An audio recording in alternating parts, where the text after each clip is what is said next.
Good morning. Good morning. Good morning. Hey Blake, how are you? I'm good. Here we go.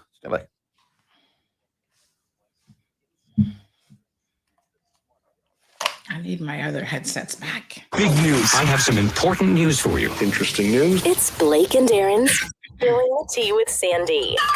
Cayman's top news headlines of the day from CMR. Hello. Good morning, Sandy. Happy Thursday. Hello, Blake. Oh, what do you are got for us this morning? So happy Thursday, everyone. Friday, part one. Um, the details around the tragic loss of canine dog Baron continues. Officer Baron, let's put some respect to his name, continues to emerge, and it is really quite shocking. And so there has been a public cry for justice for Baron. So the poor dog unfortunately died after what many are saying was neglectful behavior on the part of a handler who is only 3 months in the job and had been left in charge of the dogs after the supervisor for the canine section, had to travel overseas on holiday. So the RCIPS, this happened, by the way, on July the 9th. So the RCIPS never said anything about it. And they continue to remain, quite interestingly, relatively silent, other than to say an investigation has been launched. Mm. Mm-hmm. So we'll definitely be keeping an eye on the situation. Local business.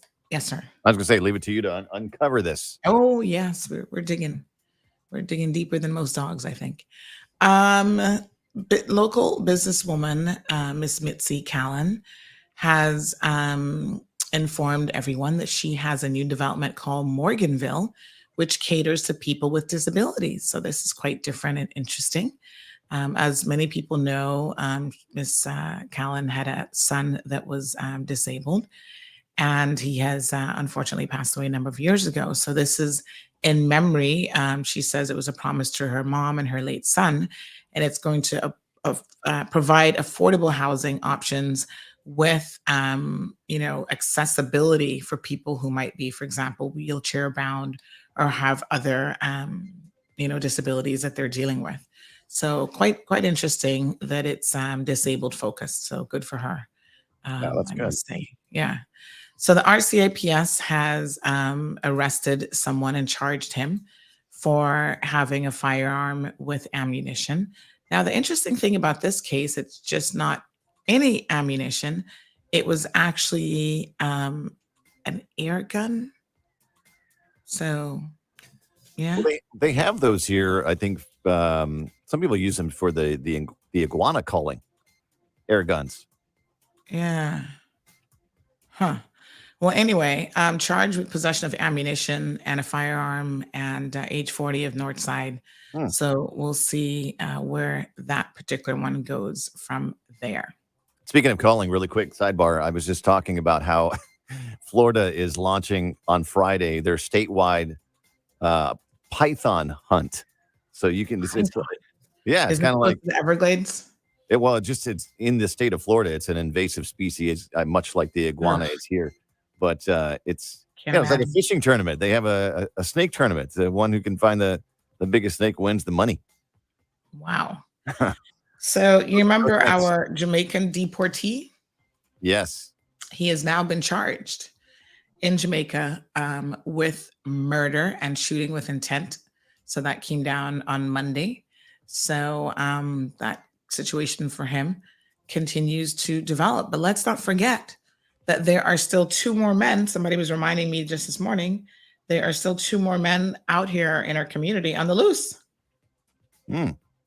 Yeah, the police don't seem to be reminding us that they're there, but they are there. Well, technically, the police only told us about one, but we have sources that have said, nope, Sandy, there's actually two. So we did tell the police, you might want to look again. And so, people should be on the lookout for anyone acting suspiciously. Things like if someone comes to you and asks you to rent a vehicle for them, don't do it, because there's normally some nefarious reason why someone cannot rent a vehicle for themselves. So just be really careful and don't be part of any criminal enterprise, either willingly or unwillingly. Okay. Yeah. Those are your news headlines today. All right. So what do you got going down on your show on Bobo coming up?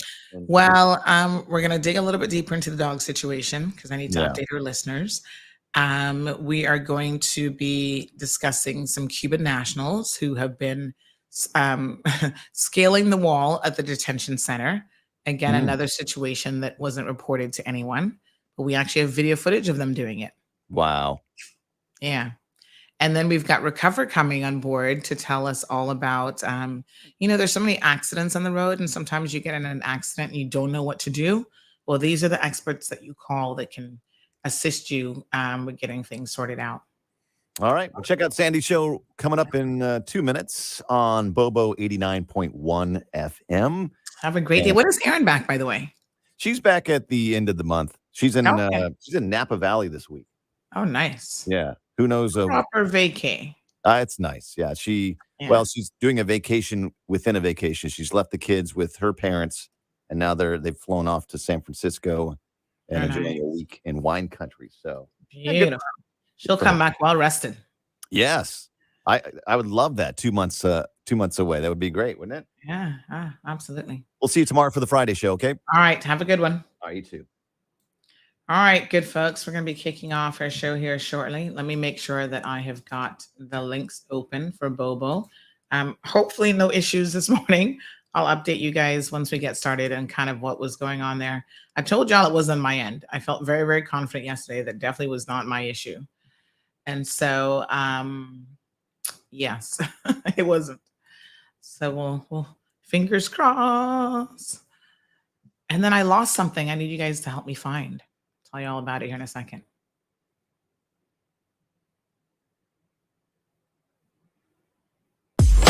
Peppermint, sorrel, ginger, beaver grass, or English. Get it ready. Your morning tea just got hotter. Ooh, honey child. On the cold, hard truth. Bobo 89.1 and Cayman's #1 talk show are bringing you morning talk like no one else. Monday Rewind, Impact Wednesdays, Caribbean Connections, and much more. Don't miss a beat with what's happening in the local community. Just keep sipping your tea. What a mess. Here's your host, live and direct from the Cayman Islands, Sandy Hill.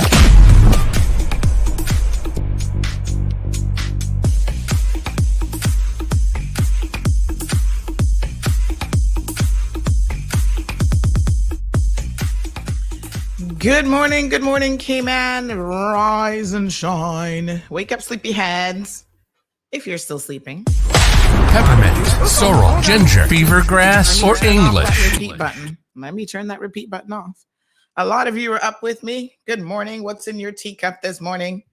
Well, I am having, I think this is just lemon, and apparently warm lemon water in the morning is supposed to be good for you. So we're going to be trying that for a bit. So we got some lemon or just ginger. I'm not sure what Miss Dicey, what did you fix me this morning? I don't know. Ugh. Yeah, that's lemon.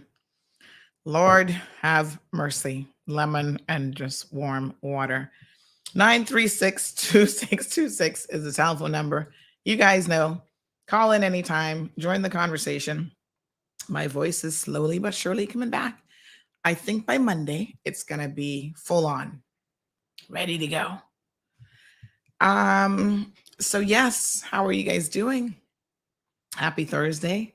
I like to call it Friday part 1. It's like you're close, but not quite. Someone is saying, can you let me know when when is good to talk to you about a domestic abuse case? Oh, Lord. Oh, Lord. What a go on this morning. Ugh. I hate to hear about these situations that both men and women can find themselves in.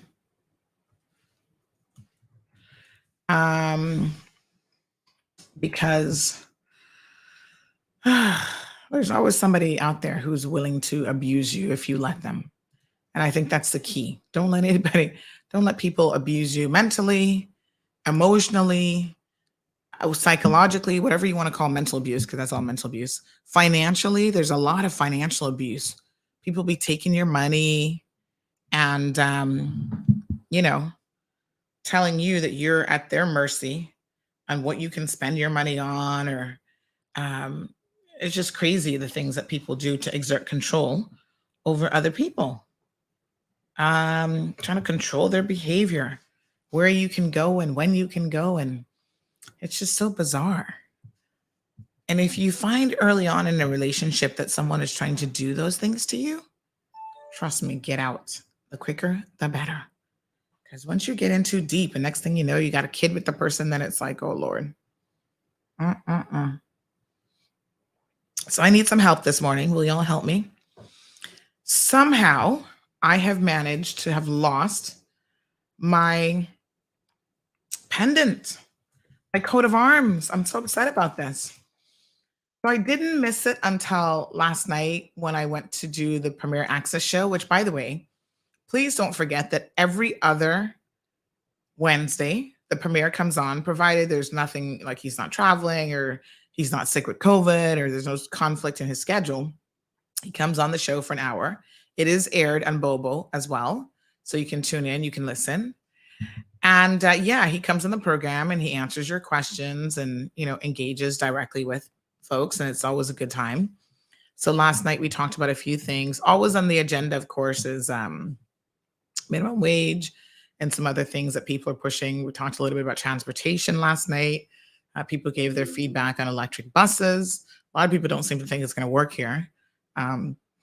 So, we'll hopefully have some more information on that. People complaining about public transport, the schools.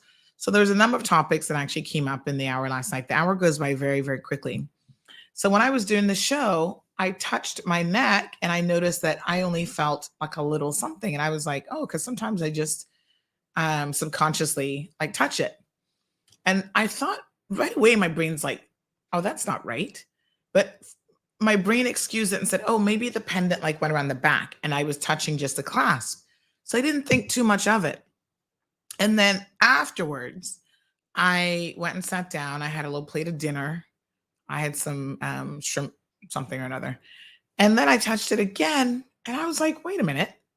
This isn't right. My pendant is legit missing. And I took it off. And sure enough, it had fallen off of the little piece that had it connected to everything, right? So I don't know where I lost it. Before the show, I was sitting on the sofa. I was kind of tired. So I was kind of taking a semi-nap. So we'll look good in the sofa. I have to look good in the car. But if you happen to find a coat of arms that isn't yours, I need to put my name in all of mine pieces. I can engrave the back. Please, by all means, hand it in. You guys hand in everything else. This time I need your help. So I'm hoping that I can find it. Otherwise, I got to go back to David at Prodigy and see about getting myself another one because I wear that legitimately all the time. And David, you're going to have to reinforce it for me this time so that it doesn't come off easily. I have David made me a beautiful custom Cayman CMR pendant. And I love it a lot, but I just don't wear it as much. And he also made me a custom Cayman flag pendant, which I also love, but that's for super special occasions because having the flag next to my heart is just so special to me. So, if I could find it, that'd be awesome. After Hurricane Ivan, so many of us lost a lot of things, a lot of material things. And I did a big clearing out after Hurricane Ivan. So I decluttered my life probably I hadn't decluttered in a while. And one of the things that mentally I wanted to sink in for myself is that I don't ever want to get attached to anything physical. If that makes any sense. So we all have material things, right? And I like nice material things. If you know me, I like nice things. My aunt always said, listen, especially she was really big on shoes. And she's like, buy one pair of quality shoes, as a pair, as opposed to going to pay less and buying 10 pairs that are only going to last you a couple months, and they make your feet stinky because the material that they're made of is like cheap and all kind of stuff. So she was like, buy quality stuff. It'll last you longer. Sometimes it'll last you a lifetime. And I find that that's good salient advice. I mean, I have clothes that are like so old, I'm still trying to squeeze into them. You get clothes with a little bit of elastic, so you can always squeeze in. And, they do really last forever. And sometimes I wear something, people are like, oh my gosh, that's so beautiful. When did you get that? And or wear it? I'm like, child, this is like 10, 15 years old. I don't know. And the other thing with clothes that I do is for years, at least probably 10 years, I have not used an iron on my clothes because the direct heat of an iron scorches and burns the material, and it can only last so long. I use a steamer because the steam takes out the wrinkles, in my opinion, even better than an iron. And it's not direct heat. So the fabrics last forever. And then I repurpose, like when I'm done, I donate my stuff because it's still perfectly good. So anyway, after Ivan, though, I had a bit of an epiphany, and I was like, sometimes we get attached to material things. So I thought sometimes things have like sentimental value, and yeah, I get it. But I was like, you know what? I'm just going to get rid of a lot of stuff. And child, I was chucking stuff left, right, center, inside out. And so since then, I try not to get attached to material things because anything material can be replaced. In the moment, like somebody runs into your car, of course, in the moment, you're like, ugh, now I got to go and get, this car fixed, and it's going to cost me money. Nobody likes to waste money.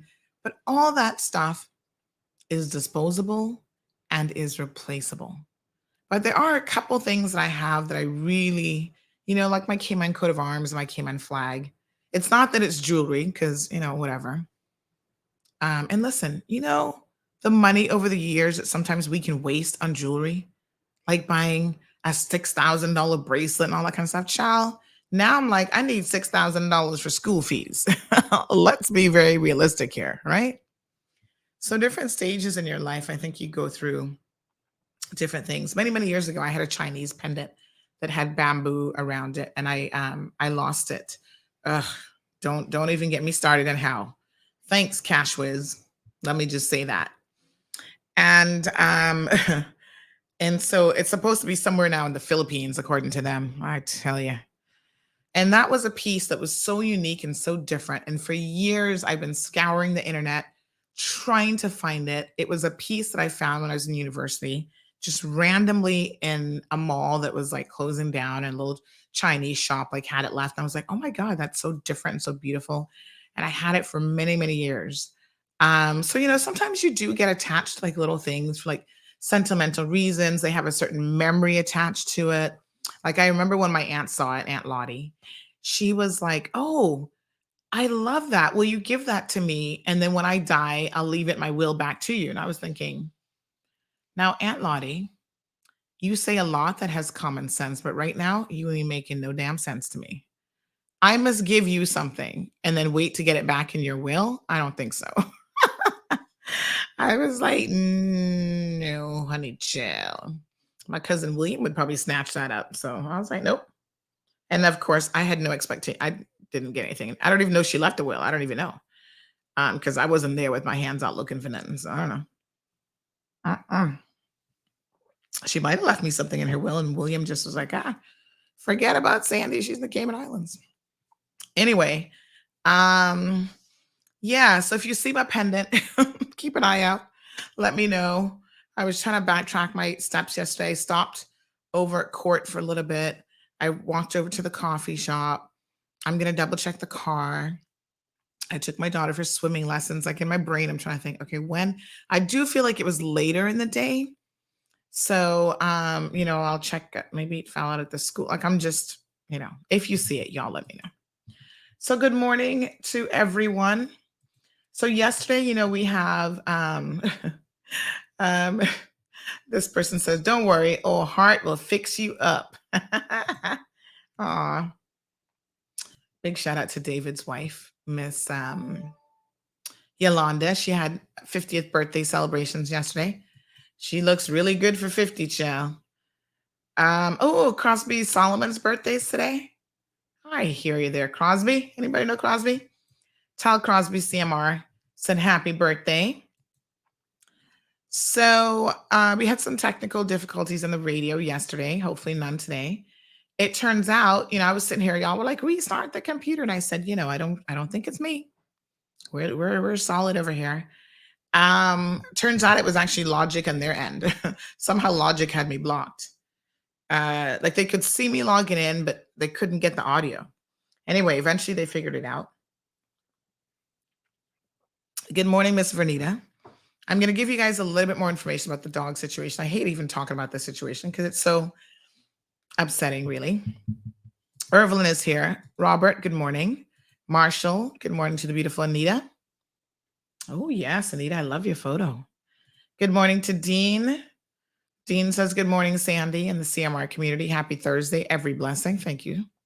Diamond Princess has it locked. Louis joining us from Detroit. He says, good morning to Sandra and the CMR Nation. Happy Thursday. Aliano's here. Good morning. Jasara, Olivia, Felicia. Evelyn, you're still in the UK. Are you kidding me?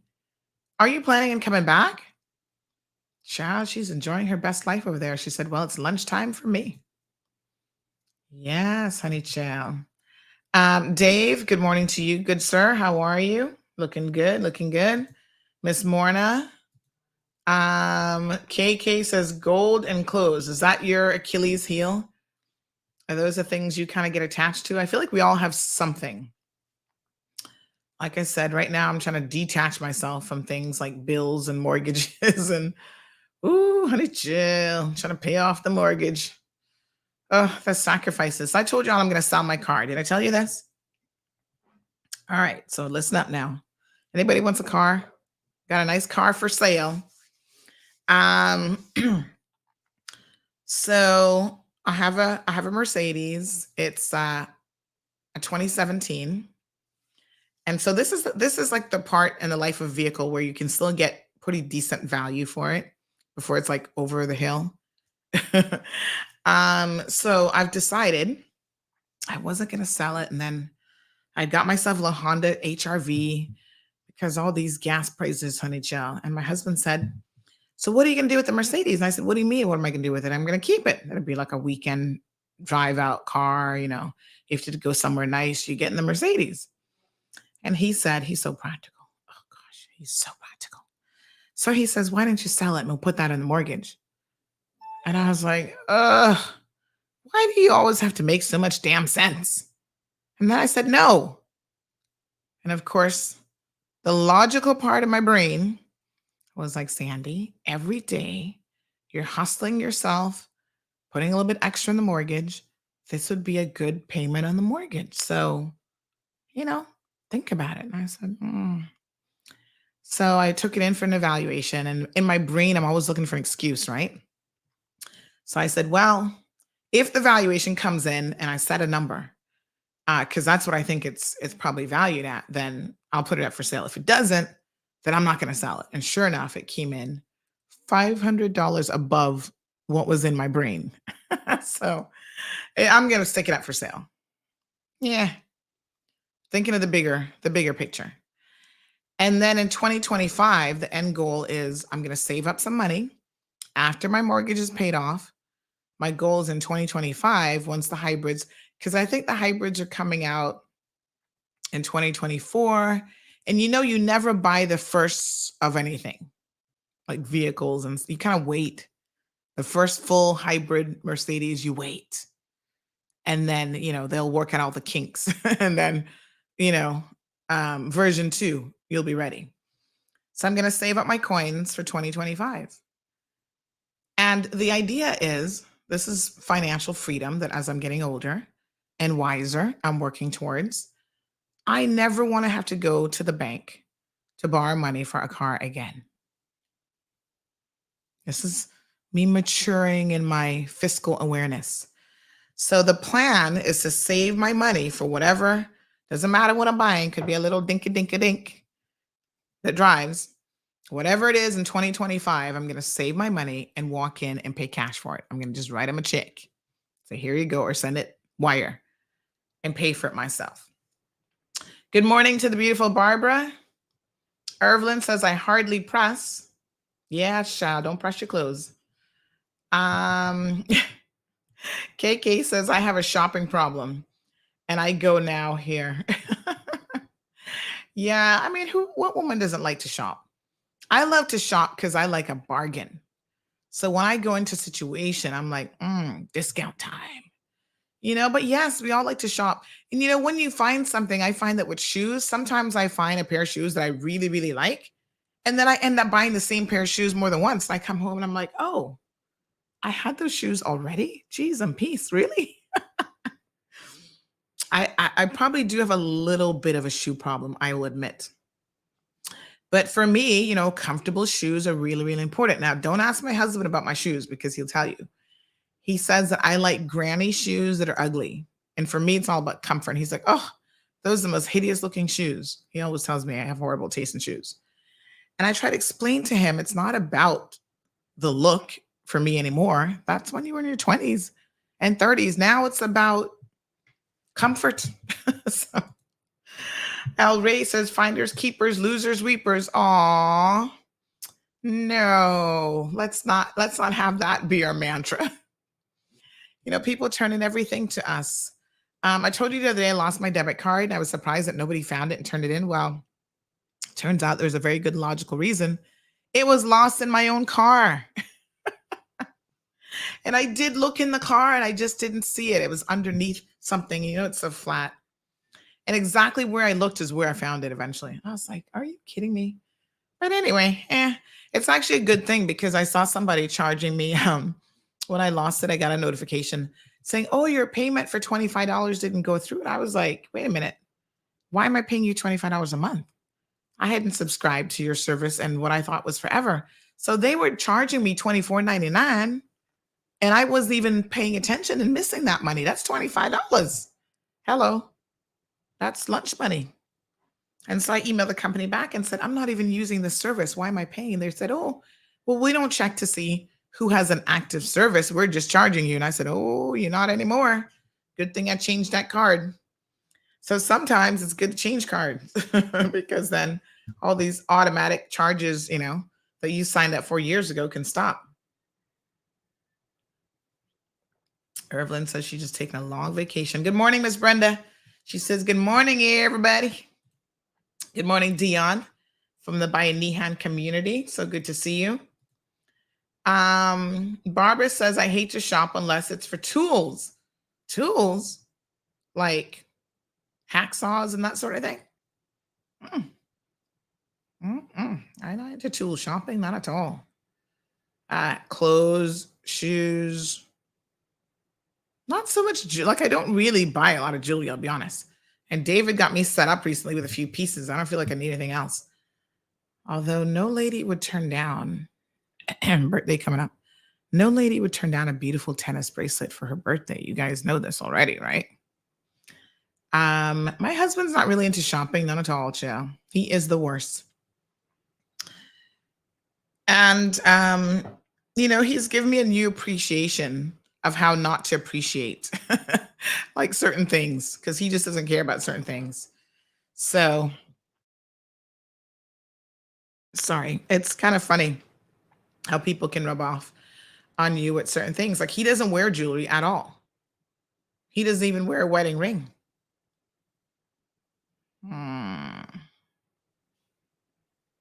He doesn't like me talking about him. We're going to talk about him this morning. So he went recently for games night and he was telling me, sometimes conversations come at game night. So they were talking about people and their side pieces and whatever, right? So, everybody always be looking at him like, ooh, would he try Sandy? Well, I don't think he's that stupid, but only God knows because there's a lot of stupid men out there. You think they're smart, but child, they would try you.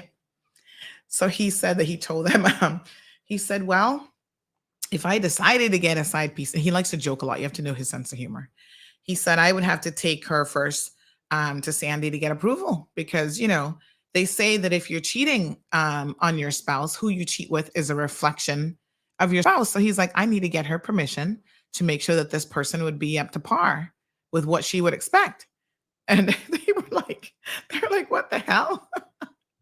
But I think that was his way of jokingly saying, "Who? Not me. Y'all must have watched Sandy deal with me." But he doesn't really have that kind of personality. Every woman says that though, don't we? We all think that, oh, my husband would never do that. My boyfriend would never do that until you wake up one day and find out, like someone said to me recently, oh, this person has been cheating on this one for 20 years and she didn't even know. They may even have a child overseas and nobody knew about it. I was like, Ross, what that thing? Oh. But women of a certain generation put up with a lot. Our parents put up with a lot. Women, their husbands are out there doing the most, and they're still cooking and cleaning for him and making sure his clothes look good as he go and see his woman. It's just so weird how women have evolved, but it's weird how we were, the things that women tolerated. And I guess maybe some women still do. So, she's like a sage, Josh. She's so wise. She says, who people cheat with is a reflection of themselves, their inner self. Yes, girl. You're right about that. And you ever hear stories where people cheat with like the helper? I think, didn't, what's the guy married to J-Lo now? Whatever his name is, he did that on his ex-wife. I think that was him. Ben, whatever the hell his name is. Didn't he cheat with the helper? There's been a couple of celebrities that have done it.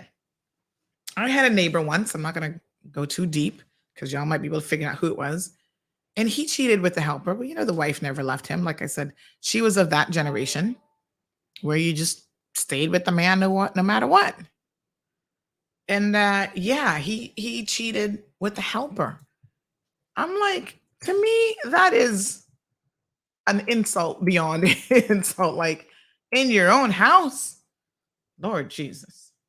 You guys know this celebrity guy named Neo, whatever the heck his name is. He's a singer. I don't even know what he sings, child. I think, he sings that song One in a Million, and a few other songs. He's got like this sultry kind of vibe about him. Anyway, did you guys hear how his wife outed him recently? His wife of 8 years, well, I think 8 years, did an Instagram post last week. This has gone viral beyond belief, right? Oh, the radio feed gone off again? Are you kidding me? Oh, can we do something about logic over there? Jesus. Yeah.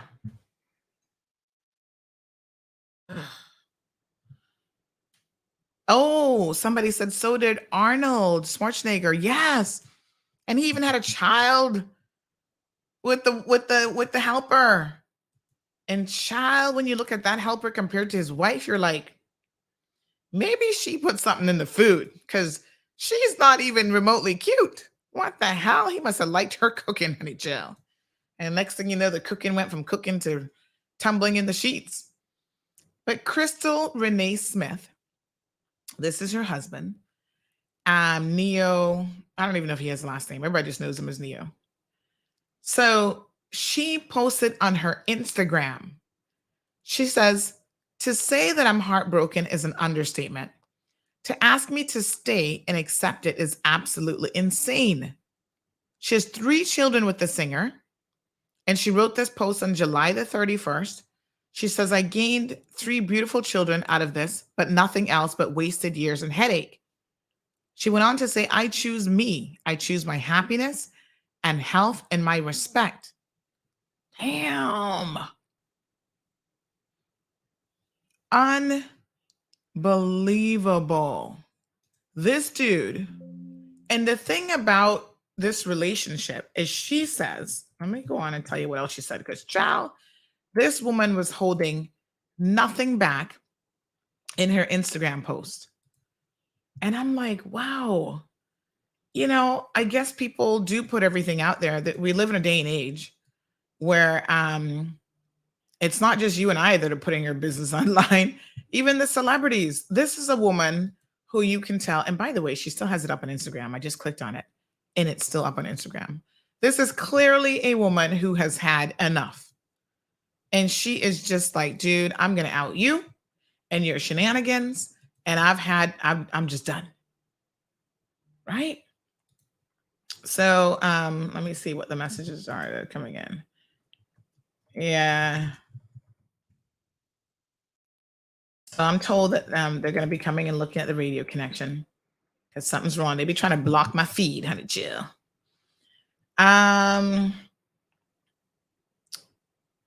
It's not you. It's not us. It's on them. Yes. Logic, get it together. Anyway, this is what she wrote. She said, 8 years of lies and deception. 8 years of unknowingly sharing my life and husband with numerous of women who sell their bodies to him unprotected. Jesus, take the wheel. Every last one of them. To say I'm heartbroken and disgusted is an understatement. To ask me to stay and accept is absolutely insane. The mentality of a narcissist. Woo, honey. I will no longer lie to the public or pretend that this is that this is something it isn't. Oh yes. I choose me. I choose my happiness and health and my respect. I gained 3 beautiful children out of this, but nothing else but wasted years and heartache. I ask that you all please stop sending me videos or information of him cheating. Because what he does is no longer my concern. I am not a victim. I'm choosing to stand tall with my head held high. If someone can't love you the way you deserve, then it's up to you to love yourself. Ooh. With no hate in my heart, I wish him nothing but the best. Crystal Renee. Wow. Crystal Renee, honey child. I don't even know you, but this is like deep. She's a pretty woman. Look at her. And you know, these guys can find the most beautiful women to have on their arms as eye candy, and it's just not enough. It's not about you, first of all. So you can be perfect, you can be beautiful, you can be a great wife, you can be great in bed. Because you know, some people always want to tell you it's your fault, like you're not enough. I don't even know why I'm talking about this morning, but this just came to me. Maybe there's somebody who's listening on the radio who needs to hear this message. Can we get a hallelujah up in the house? Praise the Lord. So maybe you just need to hear this message this morning. That when someone does things to you, they cheat on you, they're abusive, whatever, it's not about you. It's about them. They have their demons that they need to be working on. And so you take a moment like Crystal Renee, honey child, and recognize your worth, recognize your value, and what they say, extricate yourself from the situation. Just get out. You don't have to stay. You don't have to be disrespected. You know what I'm saying? Get out. Yes. Oh my gosh. 8 years, she says, of lies and deception. Oh, sharing her husband with women who will sell their bodies to him unprotected. Oh my God. No, sir. Walk away with your head held high. Thanks, Tracy, for the notice on the radio. Good morning to Miss Dawn. Zambula says the men who cheat with their woman here are all married men, and they walk around with their wife in the supermarkets every Saturday, and the wife be swearing she have a dime piece. The DJs are who it is. Sad Revo. The DJs are DJs. Do DJs cheat more than others? Yeah, Neo, and he sings So Sick of Love Songs. Oh yes, he sings that one.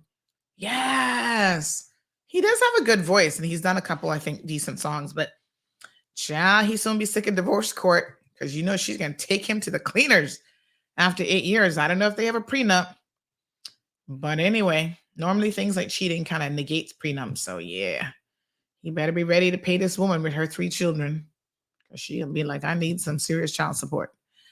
Well, she says she didn't know. 8 years in. Wow. I feel like a lot of times there are probably signs that people are ignoring. Dean says whoever they cheat with, they damn well deserve each other. And sometimes you don't know what your partner is telling somebody else. Like I am always interested in when you get upset at the other woman and you don't even know what your partner's saying to the other woman. He's like, "Oh no, we're separated, but we just live in the same house because of finances." And that sometimes that does legit happen, you know? And so here you are believing it. And honey child, who's calling me on my regular phone? I'm on air. But yes, you just gotta keep your eyes and ears open. Thank you, Tracy. Yes, I was able to connect. The radio is not in sync with the Facebook Live. Oh gosh. Chuck, I'm gonna keep Chuck extra busy this morning. All right. Well, hopefully we can get that sorted out. Yeah, something needs to be done. This person says, "Morning, Sandra. A lot of men cheat not because of the other woman, not because the other woman is attractive, though that can be the case many times, and because they're looking for variety. When men cheat, feelings aren't necessarily involved. He can cheat and still be in love with his wife." Mm. Hmm. Hmm. Well, I think that's entirely true. And I guess they cheat for people cheat for different reasons. There is a magazine website called psychology.com. Check it out because they delve deep into um, why people cheat. And there is they're like psychological factors that make you more at risk for finding yourself in a relationship that, one person is not going to be faithful. Sometimes it really is just the personality. Like you see how she called her husband a narcissist? A lot of celebrities and other people are narcissists. And you have to know that when you get in a relationship with a narcissist, that you're probably setting yourself up ultimately for some real serious issues. And they believe that they're the cat's meow, honey child. Everybody wants them. So, and celebrities have access. That's the thing with them. They have money, they have access, they have people around them who can hide for them. But even non-celebrities, I'm always surprised at how friends get into the fray, right? So non-celebrities, like your friend is cheating, you and him are buddies, and you're covering for him. So when the wife calls and says, "Oh, was Jojo, let's just say a name, was by you last night playing dominoes and he wasn't there." You're like, "Oh yeah, child, we had a good time. I gave him a 6 love. Yeah, he was by me." And you know that that's not the truth. So sometimes friends help to cover up these situations. Miss Brenda says, "Love yourself first." Darlene says it's not just about money and looks sometimes. A lot of times that has nothing to do with it. But I feel like with celebrities, the money gives them the access to do things that a lot of us might find a little more challenging. Like they're on the road, they're away from work. And, most wives can't be on the road with their husbands every time they go to a concert or venue or whatever. They're home raising the children, right? So Ms. Brenda says, like I said, it's them. They find their equals. OCM Production says, "Don't forget the married men who are sleeping around with other men in the DL, yet are the most homophobic in public." Whoa. Let me do my little call-in message on that. Yeah. This is the Cold Hard Truth News Podcast. Cold Hard Truth News Podcast. Come make we talk on the live broadcast. This is the Cayman #1 live talk show. Come make we talk where you go up on the news. Locally, worldwide, every avenue. Oh, OCM, that was so hot. I had to take a little break there.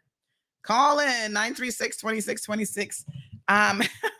Yes, Chad, I don't even know if we can go into that conversation, but OCM, it happens a lot. There's a lot of people in the LGBTQ community. Sometimes I've had conversations with some of the men, and they will tell you this. They're like, "Yeah, that politician who be jumping up and down, quoting the Bible and talking all kind of foolishness about, oh, gay people, hell and damnation, and calling down bricks and brimstone and whatever else. You think people do not know, but people know, and people talk. That's why sometimes you're better off just keeping your mouth shut. Yeah, it's crazy. Oh my God, I saw a YouTube video. Speaking of that, OCM, you got me thinking. I saw a YouTube video where a woman, listen to this, actually caught her husband with another man. This is in New York, downstairs in the car in broad daylight in the afternoon. She was a Dominican woman. Ooh, honey child. You know it was fiery. And it's on YouTube. They had to bleep out because, you know, she was cussing him in Spanish. And I was like, oh my God. And you know what the worst part about it was? They have a 3-year-old child. And the baby was right there. She caught the 2 men in the car. And she was like, you blah, blah. I mean, the Spanish and English words she dropped on him. She obviously, you could know she was upset.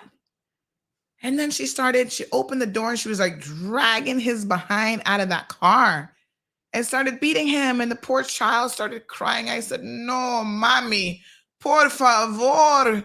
No, mamacita, not in front of the baby. Oh my gosh. I said, no, the poor child was like, mommy, no. I said, oh my God. Literally, it brought me to tears. I'm like, this is how we mess up our children, right? Being in these dysfunctional relationships. Yes, he is wrong as wrong could be. But don't act that the child doesn't understand what's going on. She's only 3 years old. All she's ever going to remember.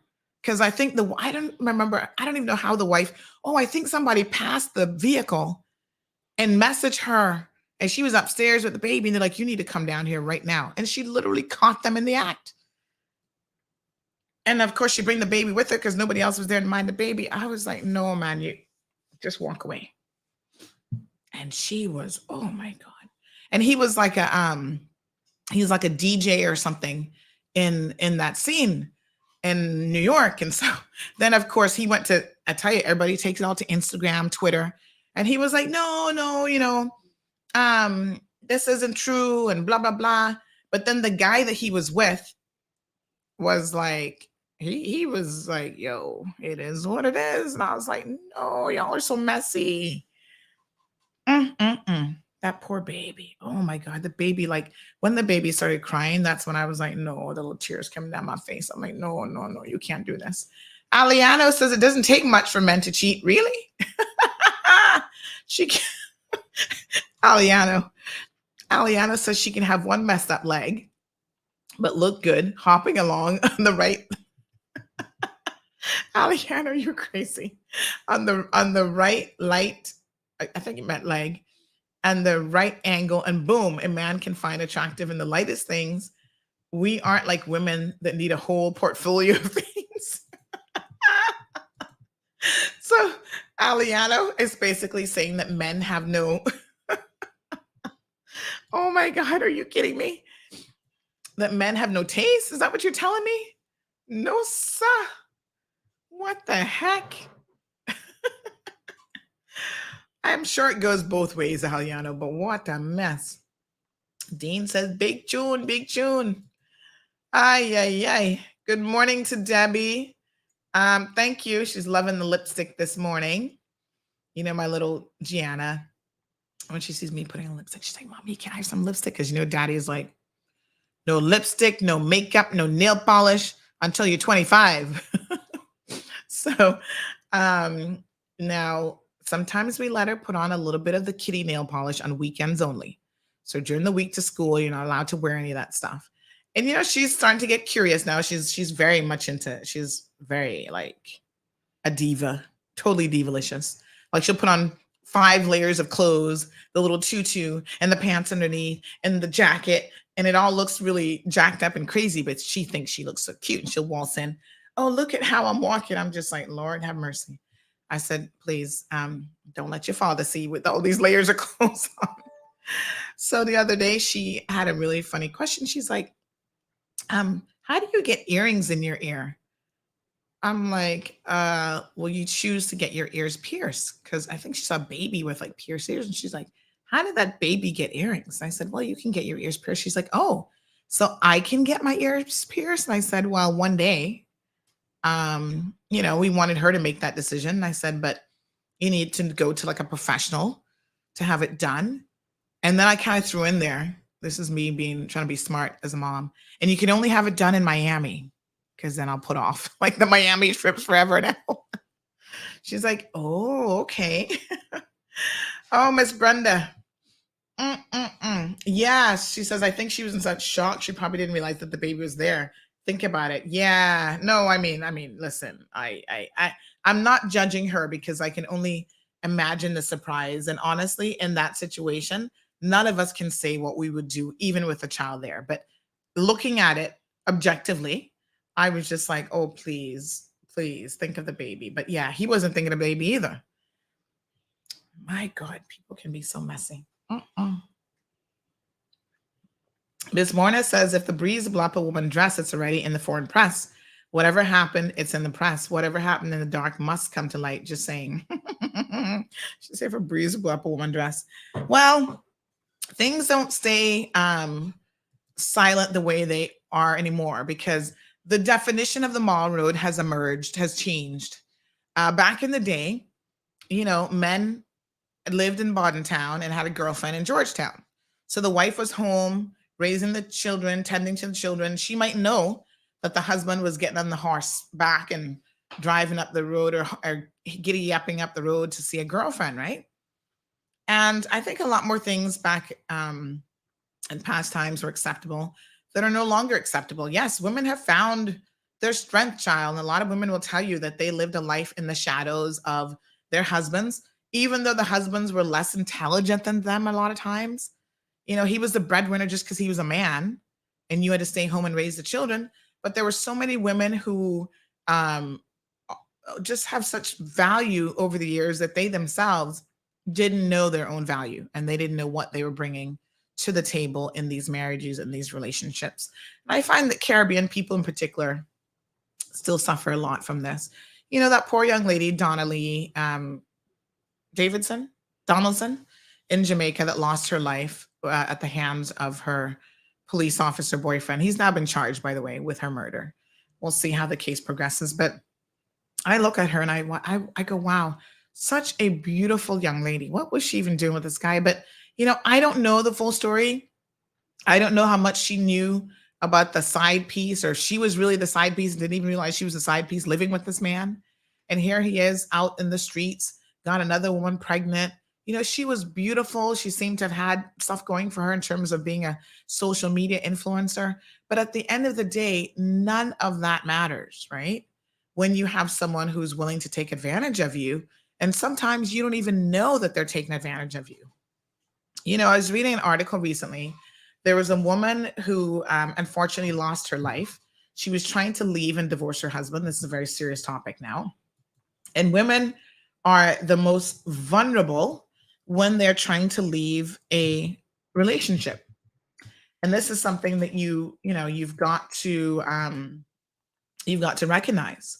So even if you have never in your life been in a abusive relationship, when you decide to leave, all of a sudden you're at risk of this person going off on you in not a really good way. So in the Asian community, there are some things that are very, very unique culturally, right? And so I'm now talking about, when I say Asian communities, I'm speaking in this case about an Indian community. This young lady was actually a social media influencer again, and she decided to leave her husband. And there's an entire article about this, how Asian women are finding it very, very difficult to leave their spouses because they live in a community that does not support them if they choose to leave. So, she said that she was talking to her mom about the fact that her husband was abusing her. And the mother was just like, stay in the relationship. What are you talking? The mother actually said to her, why are you telling me this? I was like, what? She's telling you this because it's your daughter and she's trying to get help, right? But unfortunately, it's not acceptable. And so women are forced to stay a lot longer. I'm trying to find this article because it was an amazing read. But women are forced to stay a lot longer and sometimes spend an entire lifetime being abused. So this woman decided that she was going to get out. And he ends up killing her and then unfortunately killing himself. Well, not unfortunately, he can kill himself, but he ended up killing her. And this is the sort of thing that a lot of women from, Asian communities, Middle Eastern communities, they do not have the support of the community because the community does not believe in divorce. They don't believe in leaving your husband. They don't believe in separation. And so I'm just trying to find this article so I can share with you guys. And so it's just one of those things that, let me see if this is it, that they continue to have to struggle with. Yeah. And she was like, it's, and she was actually, sharing her story and the process of going through her divorce on social media to say, as women, we can do this, but it is particularly difficult in our communities because we do live in a network where you're not going to get the family support.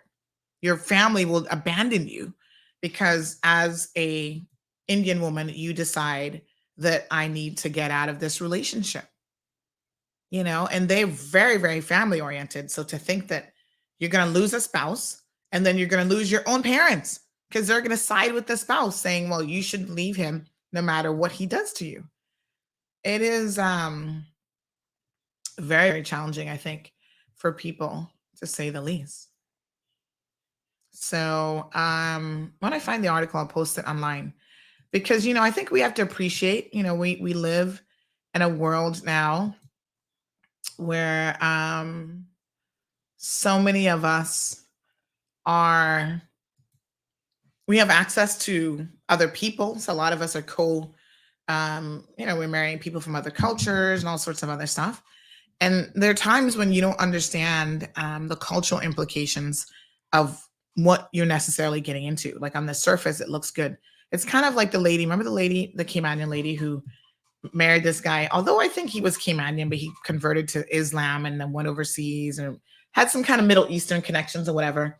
And when she moved with him, little did she realize that in that country, she didn't have the support system or any of the legal rights that she would in her own country, which is a little bit crazy, but it's for real. Right? So I'll find the article and share it. But yes,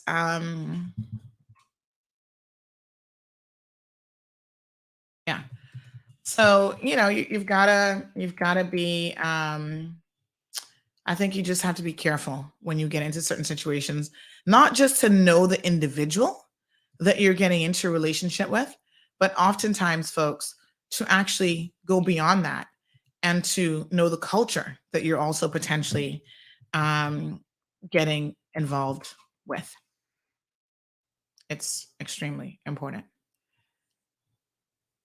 So I'm trying to remember her name, but anyway, she's an influencer and she ended up losing her life because of this situation with her husband. Really, really sad. Yeah. Wow. So women, you gotta be strong. So good morning. Brenda says, my advice to anyone, women or men, is to learn to stand on your own 2 feet and you won't depend on anyone. Anthony, good morning. Cowboys riding to town. Dr. Tahir, good morning to you. Mimi says, when nature calls, I guess anytime, anywhere. Animals' instincts just saying, oh Lord, have mercy. Dr. Tahir says Asian community, especially your Indian community. Yes, Dr. Tahir, you're Indian. But it is a sad fact that there are a lot of cultures that still struggle with things like women being able to get up one morning and say, I no longer want to be in this relationship for whatever reason. She has a right to choose. And so, if the community does not support her, it becomes that much more difficult. And like I said, I'll find this link because it was an amazing story. But she was killed because her husband felt like he still had it's an ownership situation, right?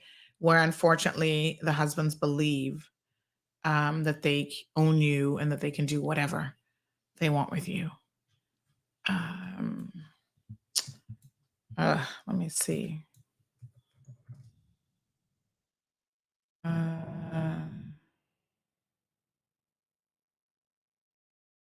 Yeah, I'll find it. Oh my God, I'll find it.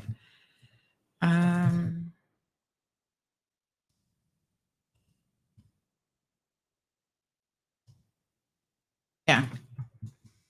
So she was not protected in any way. And it's really, really unfortunate. And there's still people, even fathers who want to control their children and, will do all sorts of things to them. So yeah, it's crazy. So how do you change? I don't know how you change that. Jonathan says it's almost pointless to go to an Indian parent and complain about your marriage. They're the ones that set up the wedding. Yeah, and I must say that in the case that I'm thinking about,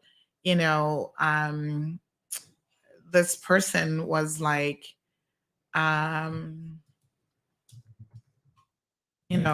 she just felt completely helpless. There was a fashion blogger. This isn't the story that I'm thinking of, but this is another one. Her name is Ritika Singh. She was 30 years old. She was actually thrown off of a building by her husband and potentially his family members because she, again, had left him and, didn't want anything more to do with him. She was actually in another relationship and everything, I think, for like over a year. And he tracked her down and found her at this apartment, tied her hands and threw her off a building. Yeah. I mean, it's just like, what? And, a lot of times they do it knowing full well that they will actually get away with it.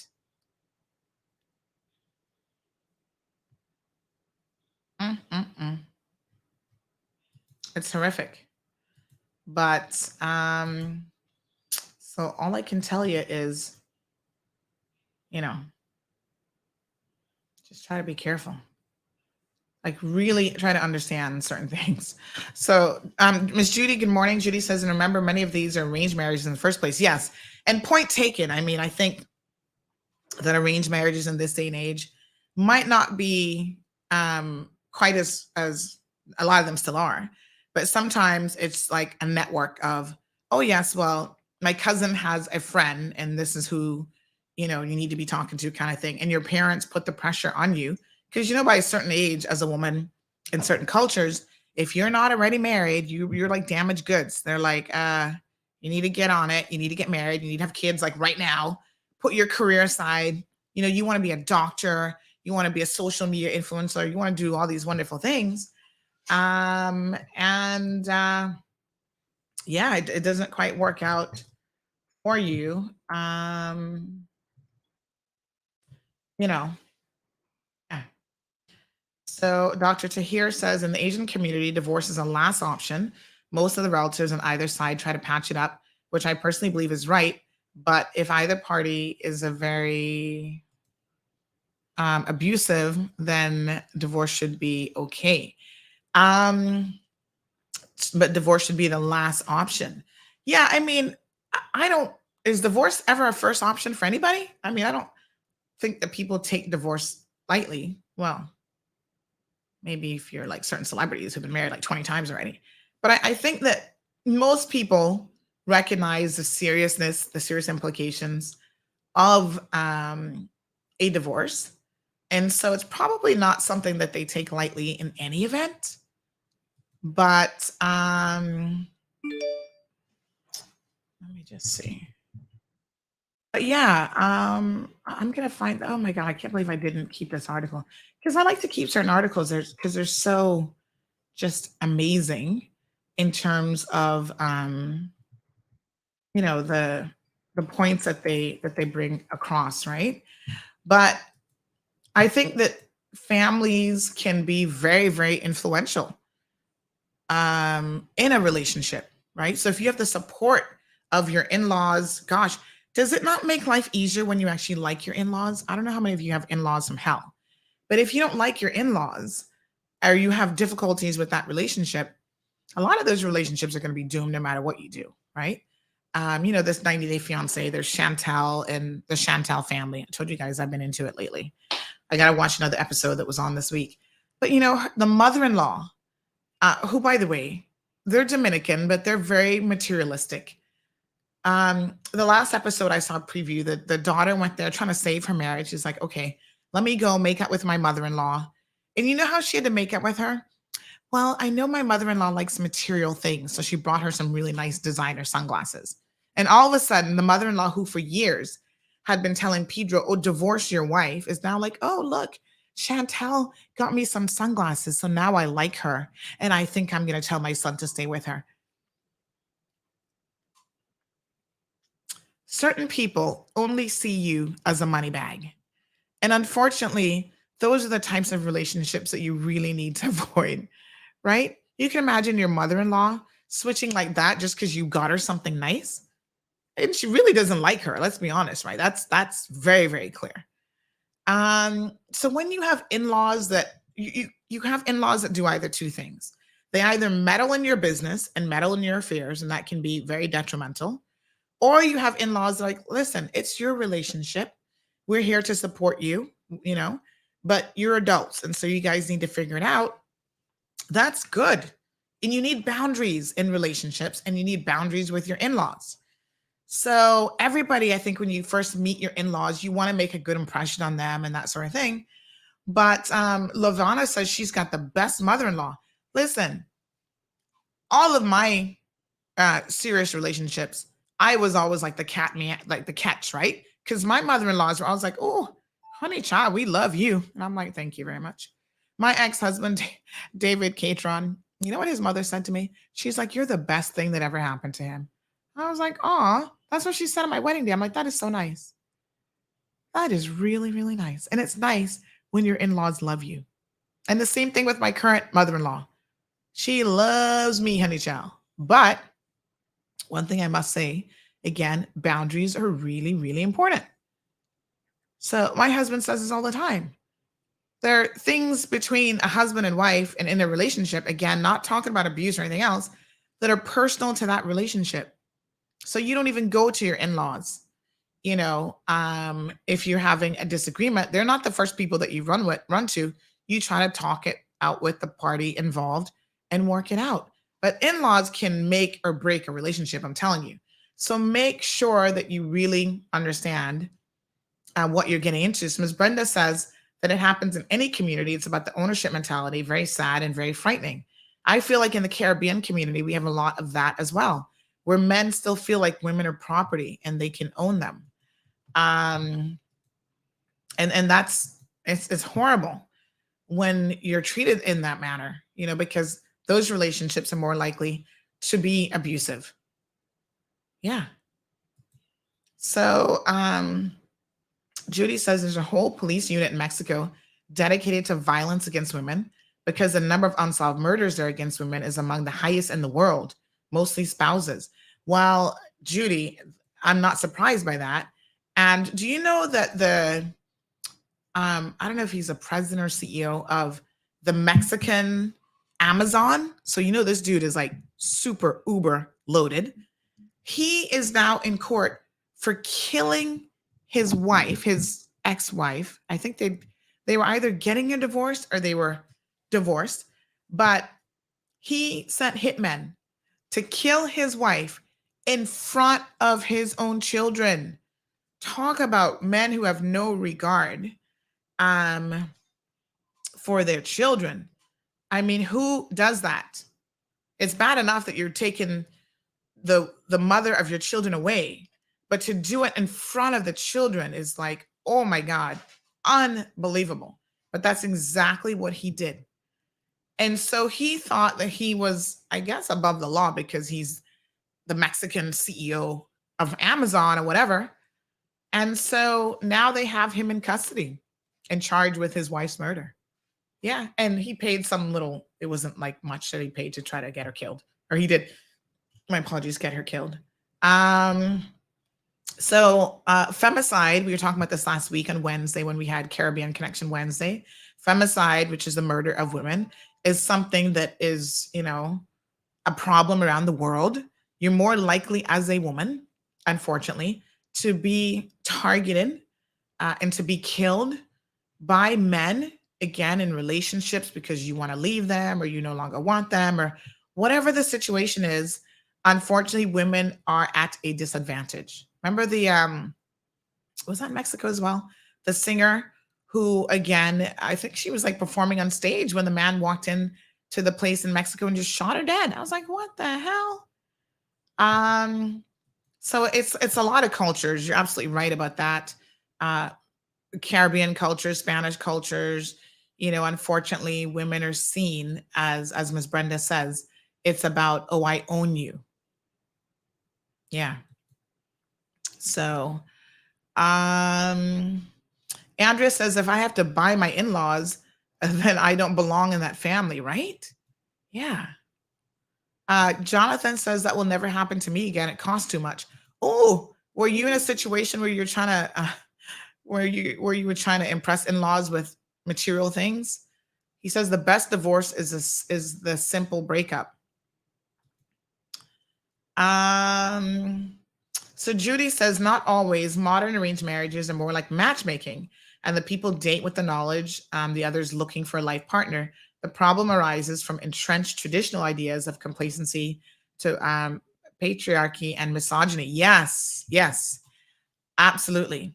You know who had sort of an arranged situation? You guys know this guy. He's huge. He's the biggest Indian influencer, and I love him. What is his name again? He always does all these like videos about, self-love and, oh God, what is his name? Oh my gosh, help me out here now. He's really, really attractive, by the way. Oh my gosh. If I were in the market, I'd be like, ring, hello. Oh, he's got really beautiful eyes. Indian guy. What is his name? Oh my gosh, you guys gotta help me out here. No, not Chopra. Deepak Chopra, the old man? No, he's old. This guy's a young guy. Oh my goodness. Jay Shetty, yes, thank you. Thank you. Oh, you need to win. Honey child, you just won yourself a gift certificate. Message me and I'll get your gift certificate. Jay Shetty. Oh, I love me some Jay Shetty. He is just so delicious to look at. Beautiful. He has a perfect face. Oh my gosh. Anyway, very, very attractive. So he's married, and his wife, interestingly enough, looks a lot like him. They have like the same colored eyes and everything. But his wife, this was when Judy said about this like the modern version of it. It kind of made me think of him. Her name is Radhi Devlukia. And they look so good together. They're like such a cute little couple. And I tell you, they could be siblings. They look so much alike. Same colored eyes and everything. But anyway, she, how they met was his, I think his mom or her mom said, oh, he's a friend of a cousin or something. Like, oh, he's good husband material, whatever. And she was like, yeah. She said she was even looking. She's like, nah, whatever. This is the two of them. Do they not look like they could be family? The same colored eyes and everything. They're so cute together. But anyway, this is his wife. And so this was kind of a modern day version of yes, like, you know, you meet someone and you know, you get to know them through family and then you start dating. And so this is how the two of them got together. It's like, I think it was his sister that says, "Oh, I want you to meet someone."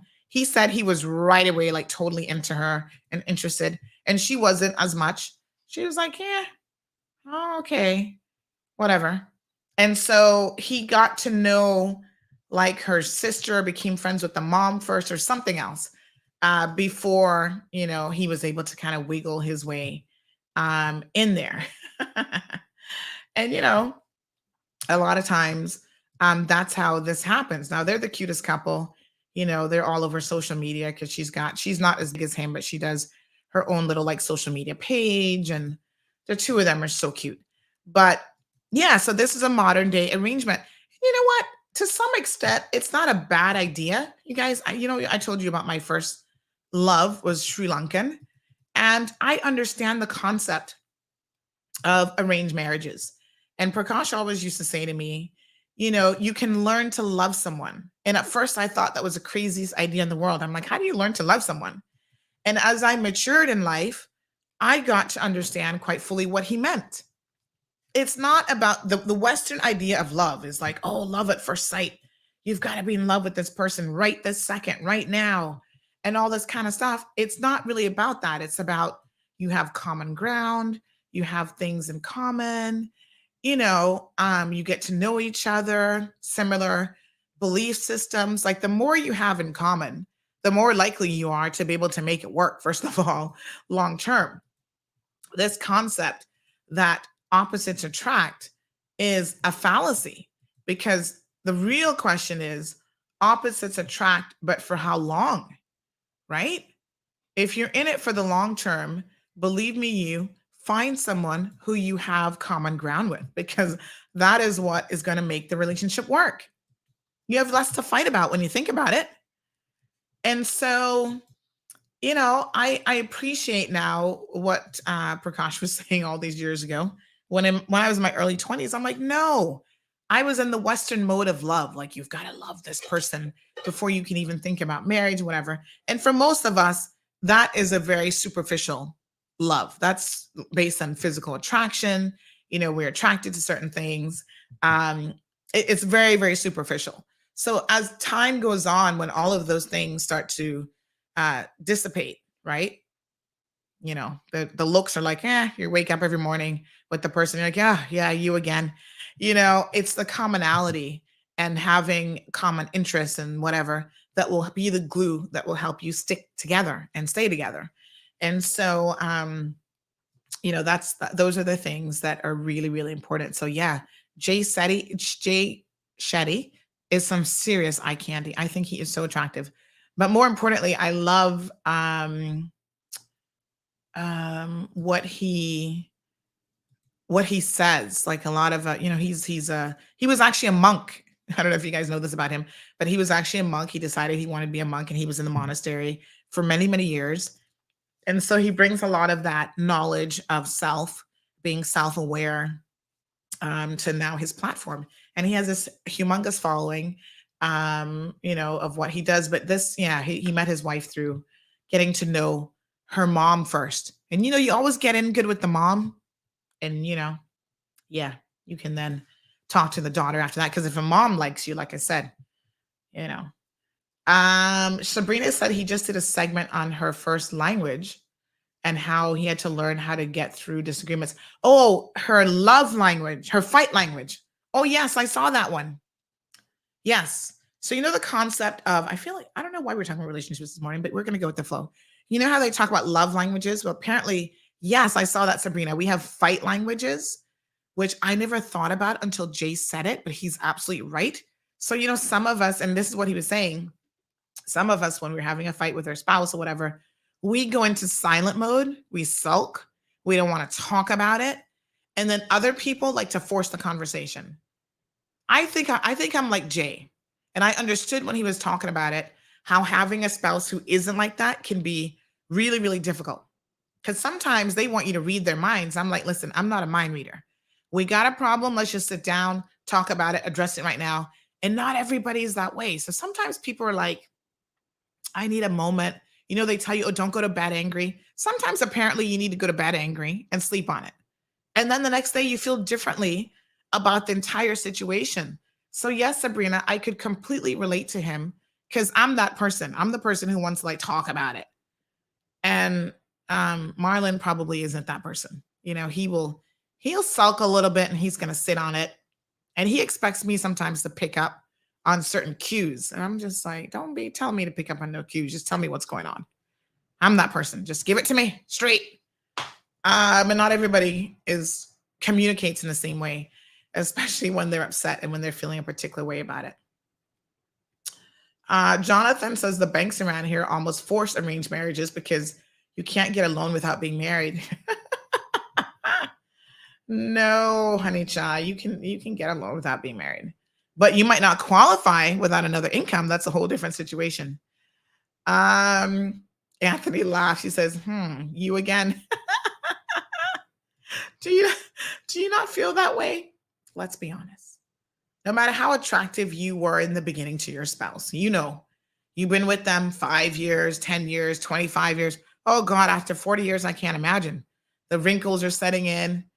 Yes, child, they're not, when you're rolling over at night, you see them drooling and snoring. And, you know, at that point, I hope you love them because all the other things are like, ooh, not what it used to be.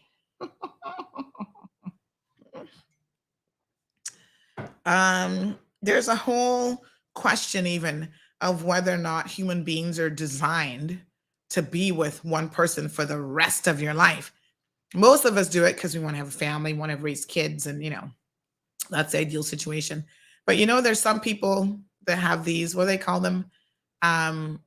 What kind of wives?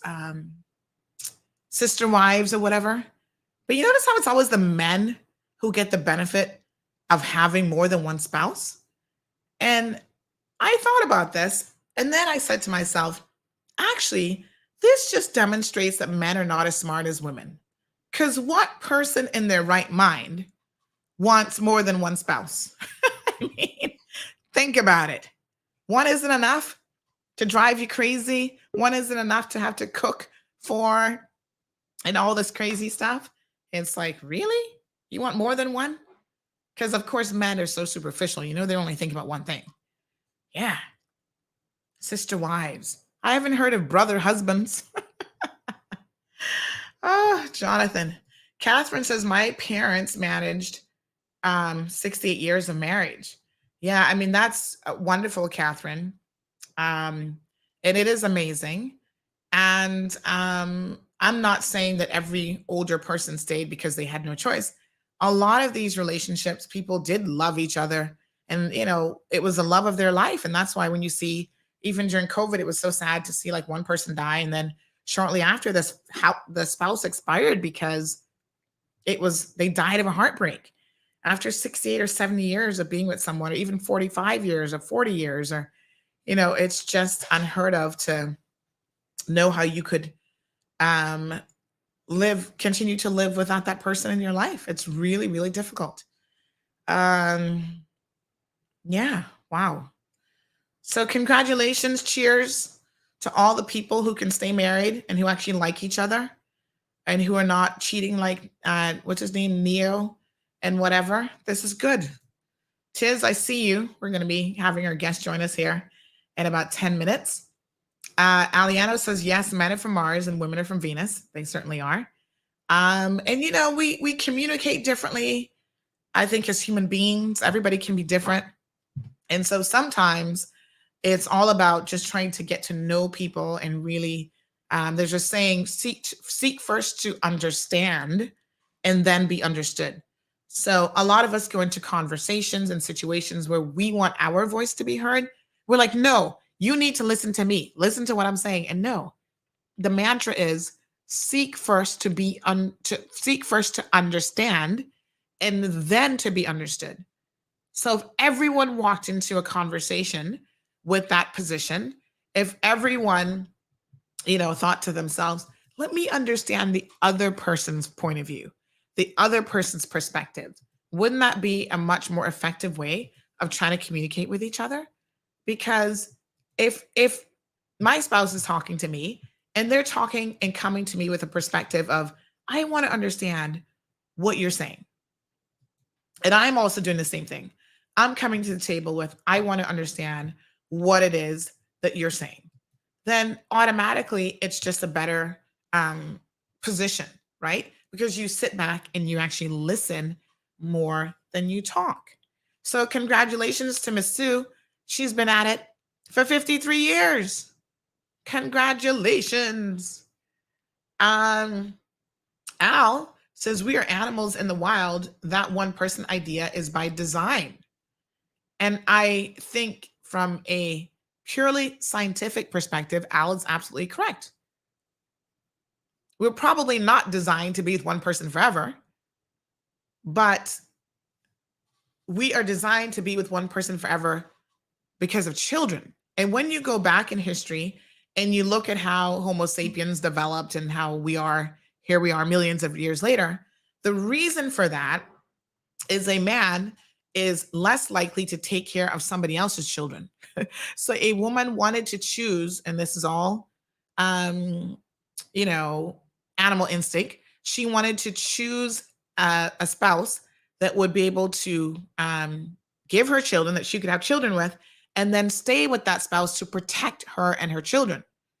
Because, in animal kingdom, in the animal world, the lion comes in, or even the monkey. You guys saw this one last week where a monkey took, I don't know if it was a monkey or chimpanzee or which, but some primate took a baby and flung it to the ground and killed it right in front of the mom and other members of the monkey clan. And so a lot of men see children, if it isn't their offspring, because they're designed to procreate and promote their own offspring, it's like the child is competition for them. This is very, very like primate stuff here, right? But that's one of the reasons by design that women will want to stay with someone. These are your children, and you got to take care of the family now, and that's kind of your job. So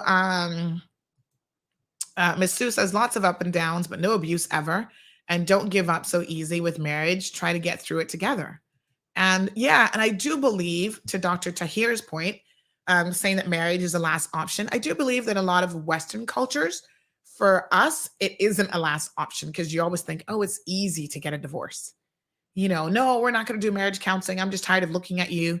And so you run and you get a divorce. When you have a philosophy that, no, we're going to stick through it, through the thick and the thin, no matter what, because every relationship has its ups and downs. And as people will say, this too shall pass. So if you're going through a rough patch, again, as long as it's no abuse involved, because I don't tolerate no abuse now. But if you're going through a rough patch, it's not always going to be rough. You know what I mean? The rough patch will ease, and you'll have your valleys and your mountains, and you just got to stick with the person. And I think it's so much easier. So someone who's listened to this search says, I know people who marry again, and the ink not even dry yet on their divorce papers. Good. And they say, you like them Indians, and they start laughing. I'm not going to argue the point, to be honest, because yes, I'm not going to argue with that. I do think that maybe sometimes we have a look, we have a certain preference. And listen, my ex-husband, David, he was American, blue eyes, bona fide California boy, whatever. So I don't think that that's all that I like. I'm willing to look at the whole spectrum.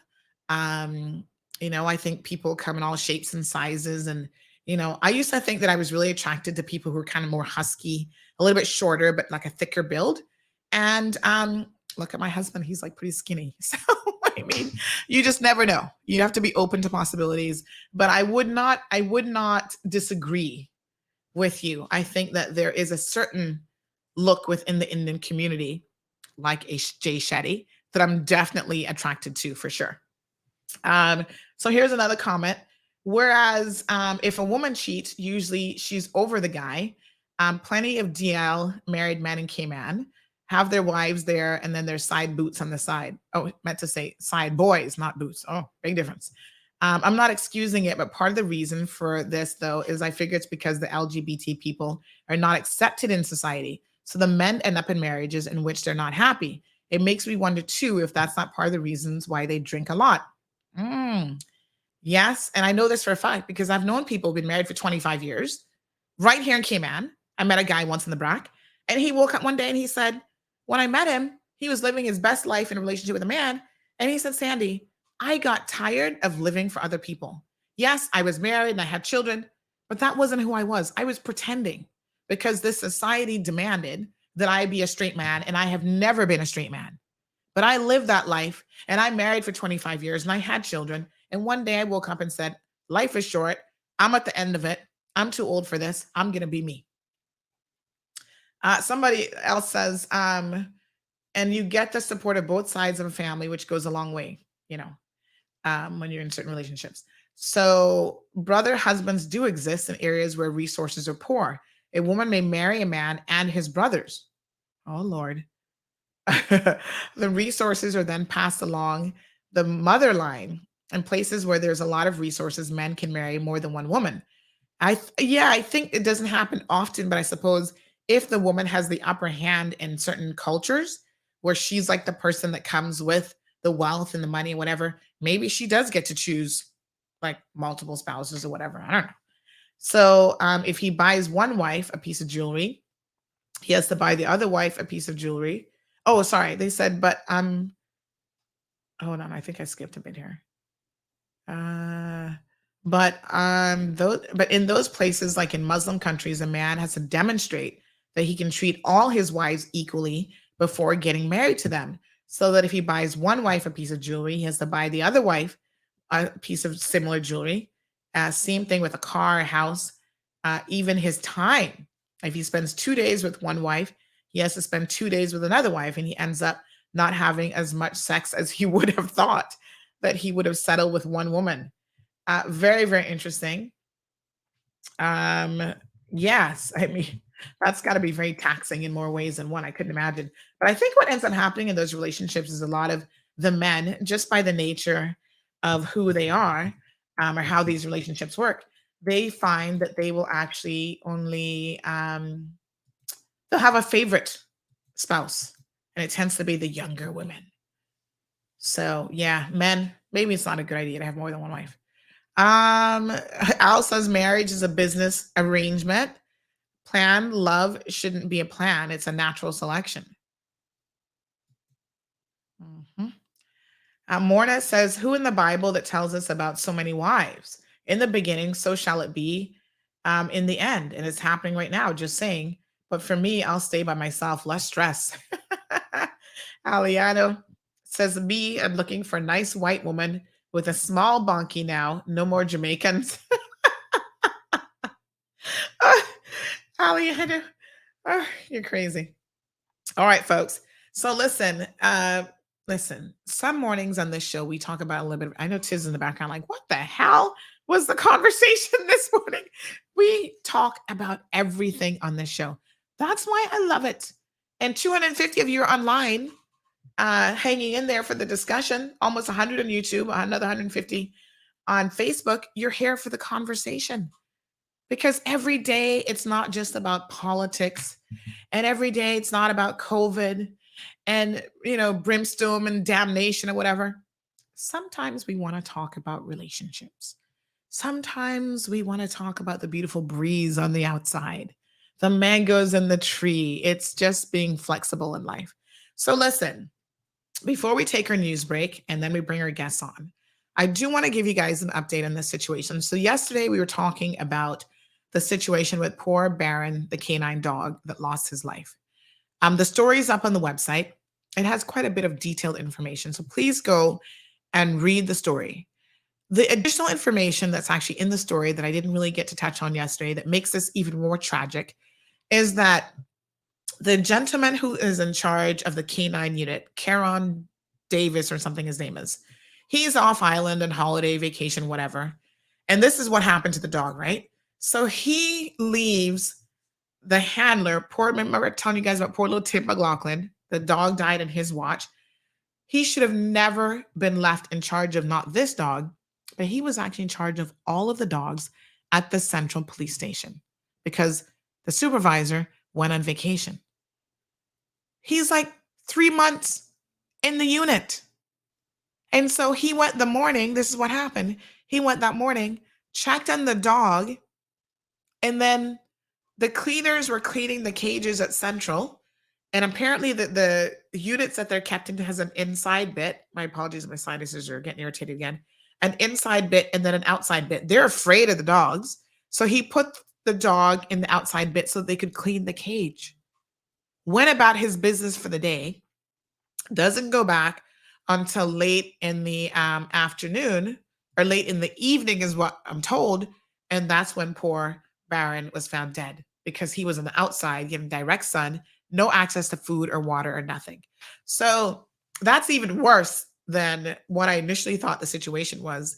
And our condolences to the people who were the handlers for this dog, including Miss Maggie. You can tell that she loved this dog. She put up another post about him, said, "Rest in peace, my dear Baron." And she went on to say, let me just show you guys this. She went on to say that I learned so much from you. What a dog you were to handle. You were not for the faint-hearted or inexperienced. You were a true soldier. And I think that's important, inexperienced. I've never felt safer on the streets than with you by my side. Out of work, what a love bug and socialite, always happy to play ball with children and show off obedience and training for toys and treat. And he loved his sister Barley and Ginger the cat. Baron and Rocco competed for mom's attention. So there was a bit of sibling rivalry, but comrades nonetheless. You have your wings, sweet boy. See you at the Rainbow Bridge. And here he is laying down with the cat and another little dog. I think this other dog must have been, I don't know if this dog was also a canine dog. But, you know, there he is hanging out with Maggie. He looks like at the beach or something, happy as could possibly be. And, you know, it's so sad that this dog has prematurely lost its life because of some poor decisions at the RCIPS. And it's obvious that the dog was not given a proper burial.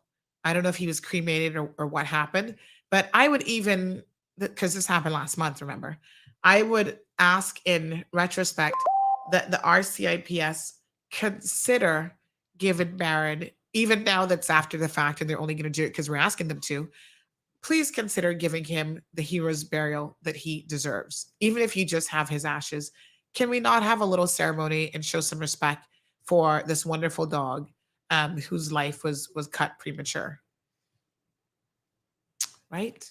So such a beautiful, absolutely beautiful dog. And it's just really sad that this is how his life has ended. And I'm telling you that this has impacted, I'm sure Maggie has shed a lot of tears over this. And other members who were part of the K9 unit have said that they legit cried when they heard the news of what had happened to Baron. So we got to do better, folks. All right. So El Rey says, what do you mean he shouldn't have been left in charge of the dogs? How much knowledge, experience? Well, listen, you're 3 months on the job. I don't know how young Tim is. He just wasn't there yet. He wasn't responsible enough to be left in charge of all of the K9 unit while the supervisor was on vacation, especially when they had more senior people who could have done it. So yeah, I mean, I know for us, it sounds simple. Like, is it not common sense that you don't leave a dog all day long without food, water, whatever, but apparently not. All right, let's take our news break now. And then up, we've got Tiz Romano, who's joining us from Recover. Don't you guys touch that dial. Stay tuned. We'll be right back after these messages.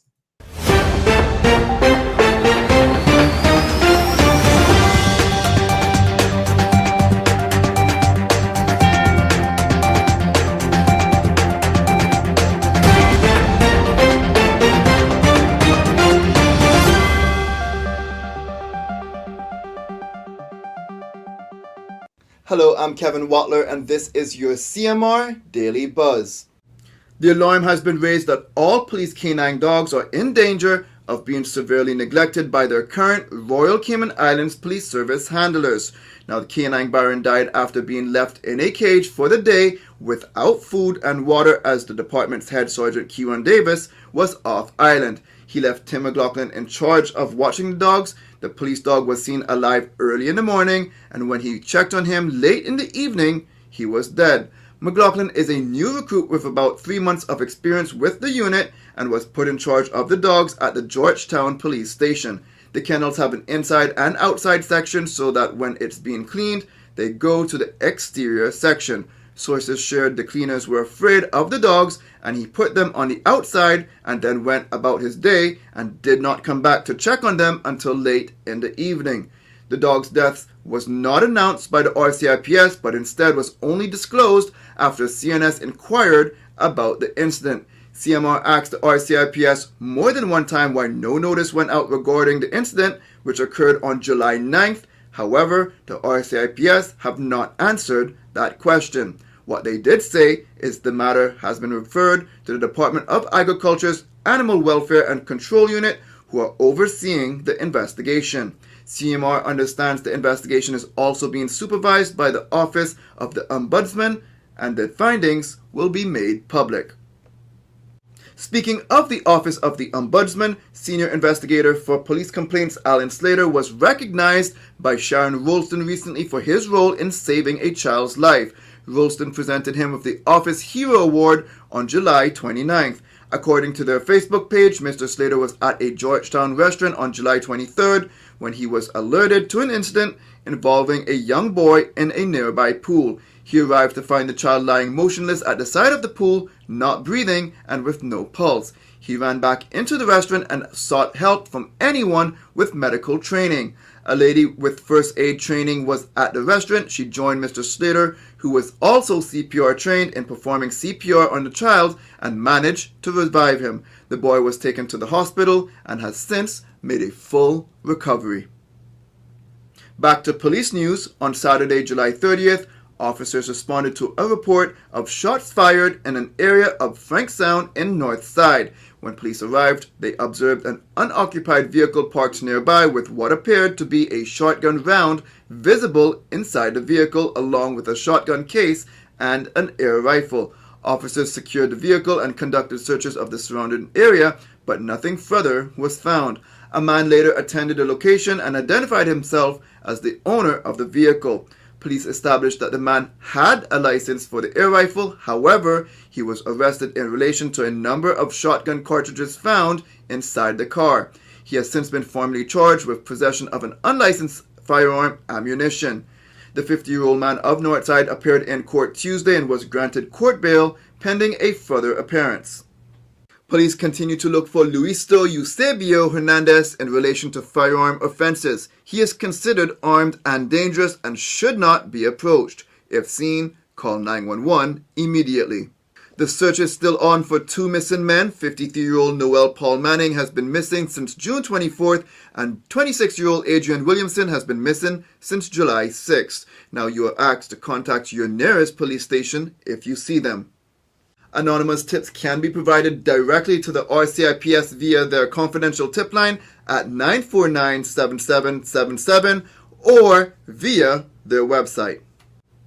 Several trainees enrolled in the Public Works Department's apprenticeship training program recently provided support to the Cayman Islands Fire Service to install flagpoles at fire stations across Grand Cayman. 3 flagpoles were installed at Frank Sound Fire Station and others at the Georgetown and West Bay fire stations. The trainees are also expected to erect a flagpole at the station in Cayman Brac. The support involved excavation work using heavy equipment, mixing concrete, casting mold, and installing the poles. The Ministry of Tourism is encouraging Caymanians with an interest in media and journalism to support an entry for the Shadow a Journalist essay competition. The top essay writers will have the chance to learn from local and international journalists who will be in the Cayman Islands from September 12th to 15th to cover the Caribbean Tourism Organization's series of business meetings and the 4th Annual Caribbean Aviation Day hosted by the International Air Transport Association. These prestigious meetings will bring together regional ministers of tourism, government authorities, industry experts, and decision makers who will address topics ranging from aviation sustainability and multi-destination tourism to rebuilding travel in a post-COVID world. Although she did not medal, 16-year-old Harper Barrowman created history Monday, becoming the first female swimmer in Cayman's history to qualify for a Commonwealth Games final. She was 8th in the finals. Other athletes representing the Cayman Islands have been doing very well at the Commonwealth Games despite not medaling so far. More information on each of these stories can be found at caymanmallroad.com. Now for your CMR weather update, it's brought to you by WG Charters. Sunrise at 6:02. Sunshine and clouds will be mixed. The temperature rises to the high 80s, but it will feel much hotter than that when the high temperature is at 87 degrees Fahrenheit and the relative humidity is at 71% like the forecast calls for. The temperature will feel around 100 degrees Fahrenheit. The winds east-southeast at 10 to 15 miles per hour, then the sun sets at 6:59. When it cools at nighttime, the temperature falls to the low 80s.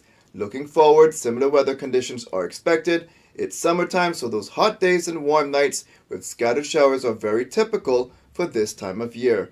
CMR weather updates are brought to you by WG Charters. They offer private boat trips for a great price, so we encourage you to support them.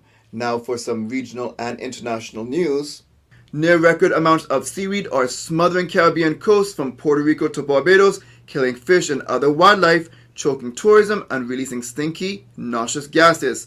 More than 24 million tons of soy gas from seaweed has been found in the Atlantic in June, shattering the all-time record set in 2018 by 20%, according to the University of South Florida's Optical Oceanography Lab. The Biden administration declared a federal emergency after the U.S. Virgin Islands warned last month of unusually high amounts of soy gas clogging machinery at a desalination plant near St. Croix that is struggling to produce water and meet demand amid a drought.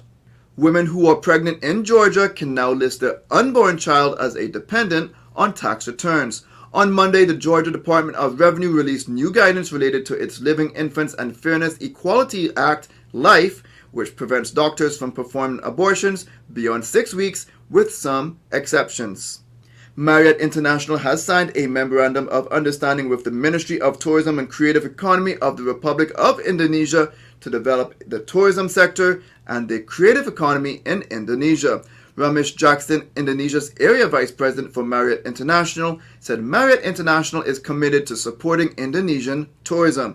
Marriott International encompasses a portfolio of more than 8,000 properties under 30 leading brands spanning 139 countries and territories. Marriott operates and franchises hotels and licenses vacation ownership resorts worldwide. That's it for now on the Daily Buzz. Thanks for joining me. Please stay safe and God bless.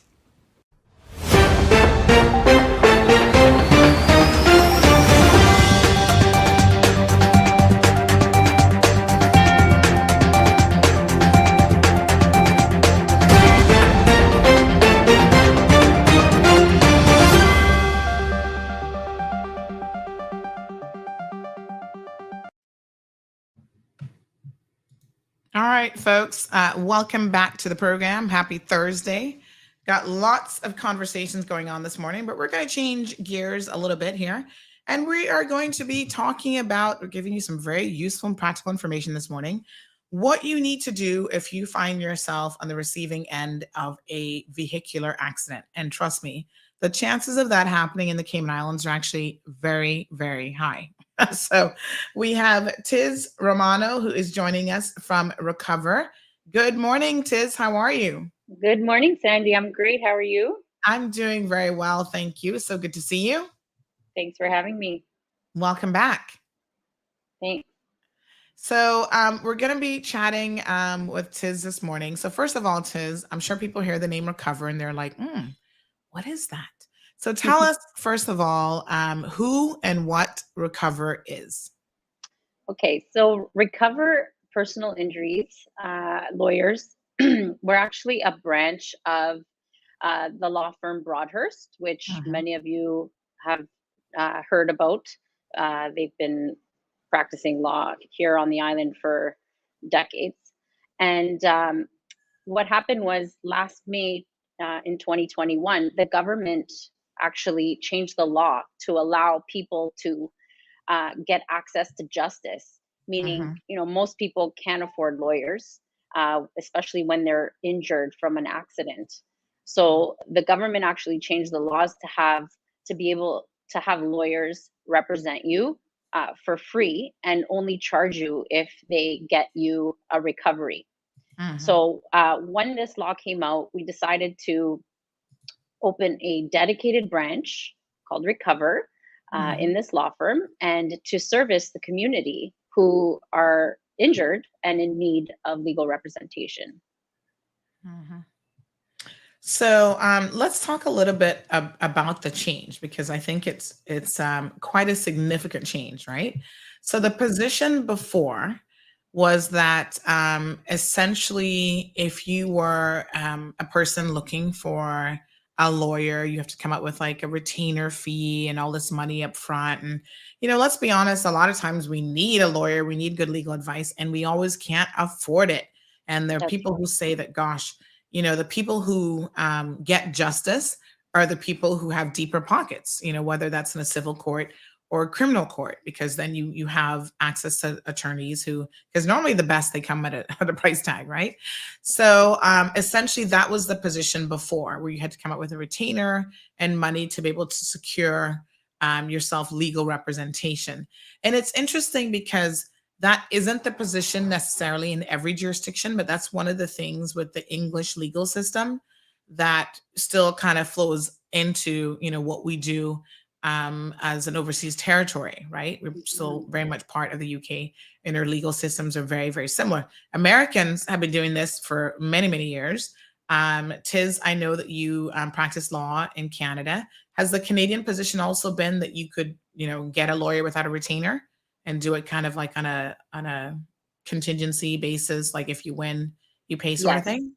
So Yeah. even though Canada is like a Commonwealth jurisdiction, and a lot of our laws stem from the UK, we actually are very modern in our approach to practicing law, and we adopt the American model. So for years, I practiced in Canada actually 17 years, and we had the contingency fee agreement. It was legal, and a lot of people like that opportunity to access the legal system that way. Yes, because it really opens up the possibility of someone who may not have the financial resources to still get excellent legal advice. And that's what this is all about. So, folks, the premise really is no fee unless you recover. Hence the name Recover. Correct. So I love the name, by the way. I love the name. So we don't work for insurance company, unlike other firms where they represent an insurance company and then they'll take on clients as well. We strictly only represent injured plaintiffs. So that's one thing that sets us apart. The other thing is that we offer free consultation. So if you call around all the law firms and you want to make an appointment to see a lawyer and get some advice, they'll say, sure, pay us, $300, $400 for an hour, and we'll sit down with you. Whereas we do that for free. So you can come in, you can call me, come in, and we can discuss your case for free, and then you can decide whether you would like to proceed or not. Wow, this is revolutionary for the Cayman Islands to be able to, again, have the option of getting legal advice and, no charge. So this is wonderful. So give us your contact details, Tiz, so that people can know exactly how to contact you when they need to. Okay, so I think a lot of us use WhatsApp. So we do have a WhatsApp line we're available 24 hours a day, 7 days a week. And that number is 924-9999. And then my direct office line is 749-9999. And you can also check out our website, recover.ky.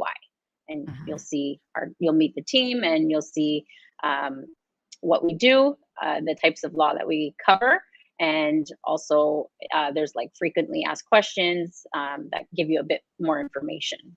Mhm.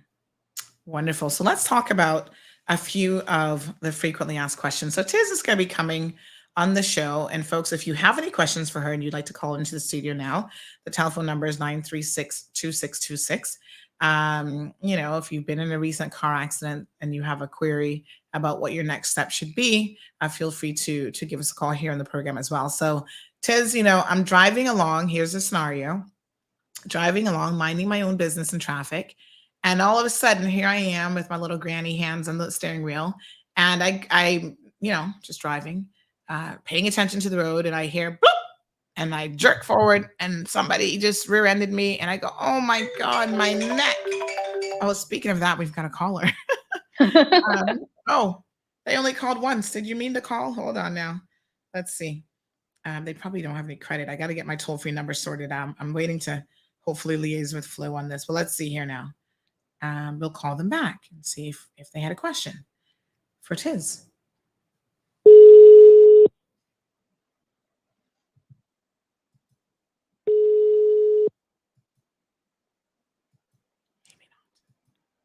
You have reached the voicemail. All right. So yes, all of a sudden I oh my gosh, my neck. Walk me through what I should do. So the first thing you should do when you're injured in an accident is call the police. A lot of people will just pull over and like exchange numbers with the other person and try to sort it out that way. I wouldn't recommend that. Okay, we got another caller, Tiz. Just 1 second. Sure. All right. So good morning, caller. Welcome to the program. Hello, good morning. Can you hear me? Yes, sir. We can hear you loud and clear. Okay, yeah. Well, first of all, for clarity, I'm not the one who called a little earlier on. I'm calling for the first time. Oh, okay. Okay, just two short questions to the attorney there. First of all, if you lose a case, you've taken it on a contingency basis, but you lose the case, does the client still pay the disbursements? You will explain to the public what I mean by disbursements. The person has come to you, you think that you can take it on a contingency basis, but you end up losing it. Does the firm pay the disbursements, or does the client, pay the disbursements? That's question number one. Question number two, if the client decides to say, well, look, halfway through the case, I don't think you are doing a very good job. I want to take my case from you and take it to the next lawyer. Are you at that point going to demand that they pay also your legal fees? In other words, is there a commitment to go until the very end? I'm asking those two questions because in some jurisdictions that makes a difference. I just want to find out what in your particular law firm you would do in those two cases. All right. Thank you very much, caller. Appreciate it. So okay, the first question, which is a good one because a lot of people may not know this. So when you have lawyers doing work for you, there are two different sort of sets of fees that you pay, Tiz, and you can explain this. There are disbursements, and then there's like what you're paying for their time, right? So lawyers are professionals, accountants, lawyers, you pay them for their time, normally by the hour or increments of an hour. So anything that they do for you, if their time is involved, you pay for that. But then there's also kind of like material things, if they're printing things off for you and whatever, and that falls under, I think, the heading of disbursement. So Tiz, feel free to explain it to us in layman's terms so that everybody can understand what the two are. And the caller's question is, are they still responsible for their disbursements? Sure. So disbursements, first of all, are legal expenses, and they can range from anything to photocopying, scanning, burning CDs, and they also include like expert reports if we have to reach out to an expert to help us give an opinion on your case for the court. That's also an expense that is separate from our legal fees.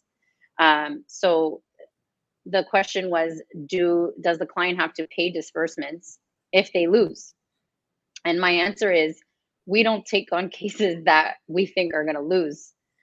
So, we're pretty confident that at a minimum, disbursements will be paid. Usually dealing with an insurance company on the other side, it's never been a problem to get those covered. The second question is that if you were to retain us and then change your mind and go to another firm, would we charge you for legal fees? And that's something that's pretty standard across the board. And that is, yes, we would send you a bill for the work that we've done on your file on an hourly basis. And we would usually send it to your new lawyer, and they would protect that account and then pay it off when there's a settlement or after a trial. And that's pretty standard all across the board in this jurisdiction and in every other jurisdiction. Right.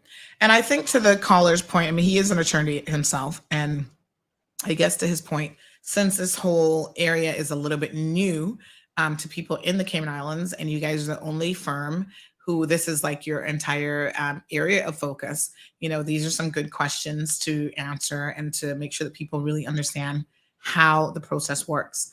And as you say, that's the customary process in other jurisdictions. And disbursements, folks, it takes a paper and ink to photocopy something or to print something off. So yes, you do pay for those things. As many of you know, in a former life, I actually worked in a law firm, and not as a lawyer. Let me be very, very clear. I do have a law degree, but I'm not a lawyer. But I worked in a law firm, and they even have tracking devices like on the printers. Like every time you print now, you link it to a certain client so that you know exactly what client matter this print job is coming off of. And it says, okay, 10 pages printed, and then that connects back to the accounting system, and it's added on to like the billing and the whole 9 yards. So there's some law firms that have very, very sophisticated systems in place, to track your expenses in any event automatically. So yeah, so good stuff. All right, so we do have some questions. So Balika says, thanks for the answers. However, there will be cases that you, when you lose ultimately. So she says that it hasn't happened yet, but he's saying that it could happen. So if you lose a case, then what's the position, Tiz? That would probably have to be discussed between the managing partners. It really depends on the actual case and what's involved and, what And the why it was disbursements lost, are, I'm sure. all these other factors. So I don't Yeah. really think I can give just a blanket answer on that one. Yeah. And for the record and for complete transparency, let me also say that I have had the opportunity to work with Broadhurst, which Tiz and her team at Recover fall under. And I've worked with Tiz and her partner. And I must say that they are very, very meticulous. So a lot of you will know that my last lawsuit, which has been dragging on since 2009, I ultimately won that lawsuit after having a default judgment. So initially, everybody thought I was losing. I had to pay out $110,000. And it was because of these guys over at Broadhurst. And more specifically, Tiz is the one and her partner who saw the technical error that allowed us to go back in court. And then for Kyle Broadhurst to argue the legal points as to why this whole thing had to be thrown out, because an entire travesty of justice would have been, unfortunately, would have occurred if they didn't pick up on something. And it was, listen, it may have been minute, but in legal terms, it was a big whopper. It was the smoking gun, the aha moment that really meant that in the end, that my case was ultimately successful. So I have faith in these guys because I've had personal experience with them. And I know what a meticulous eye they have for detail. And a lot of times that can be really, really important. They have a lot of experience. Tiz has practiced for over 17 years. And with that experience comes, a lot of wisdom, common sense wisdom, and legal wisdom as well. So nothing is 100% in life and nothing is definite. But I stand behind this team from my own personal experience to say, hey, they get the job done. Okay, so Anthony says, in light of the accident rate right now, might be best to obtain dash cams as supporting evidence, just saying. So Tiz, we were talking about what a person needs to do when they're in an accident. So you said the first thing you do is call the police. Why do you call the police? Well, you want to make sure that they come, they secure the scene. You should never get out of your car. You should never, like, you're on a public road. The last thing you want is to get like hit by another passing vehicle. So you would stay in your car and you would call the police and you would wait for paramedics to come and check you out. I also recommend that you go to the hospital because, like, you never know. Like, you might think, oh, I just, my neck feels tight. But actually, with a lot of whiplash cases, what happens is that the pain actually progresses. So it takes 2 or 3 or even a week, days or whatever, for you to actually start feeling the effects of that whiplash. So it's really important that after you call the police and you make sure that you're off the road safely, that you seek medical attention. All right, we do have another caller. So let's go ahead and grab this call.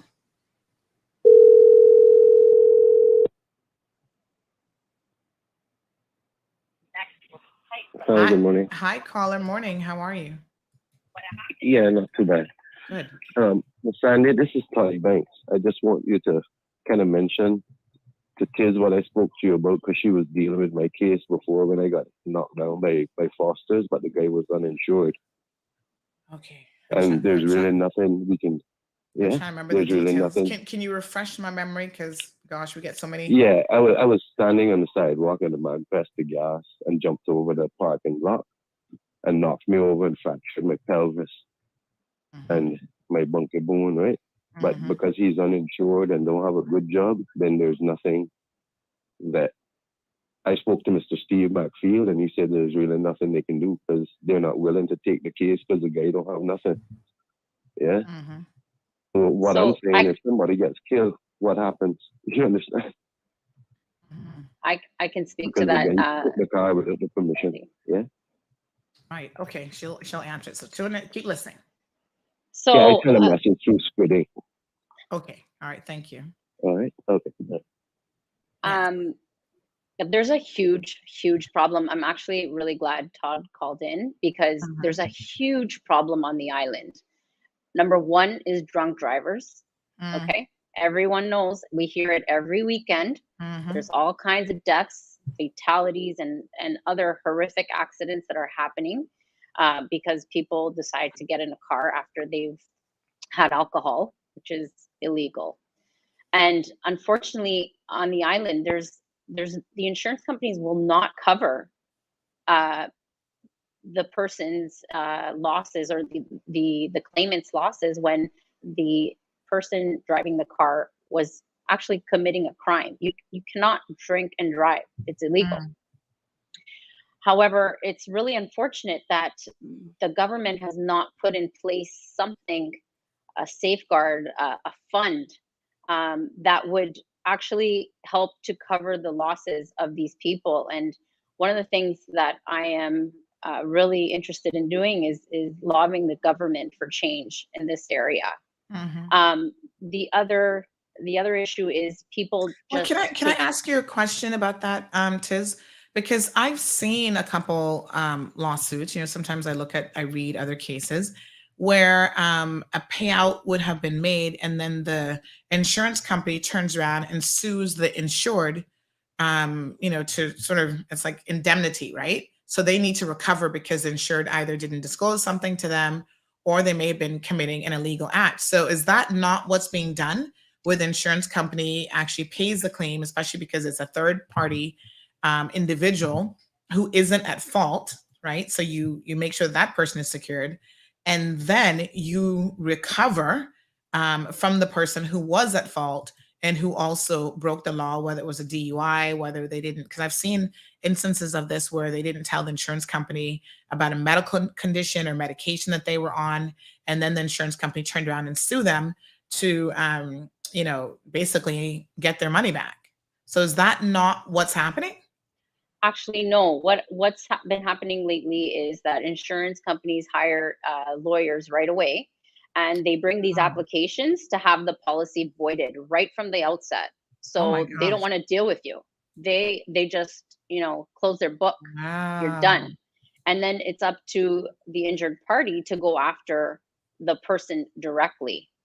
And a little bit more involved and harder, because say the person doesn't have any assets, say they're here on a work permit, and they don't have a well-paying job. It's really difficult. You can even get judgment against them, but then enforcing that judgment A is a whole whole other other can of situation. worms. Yeah.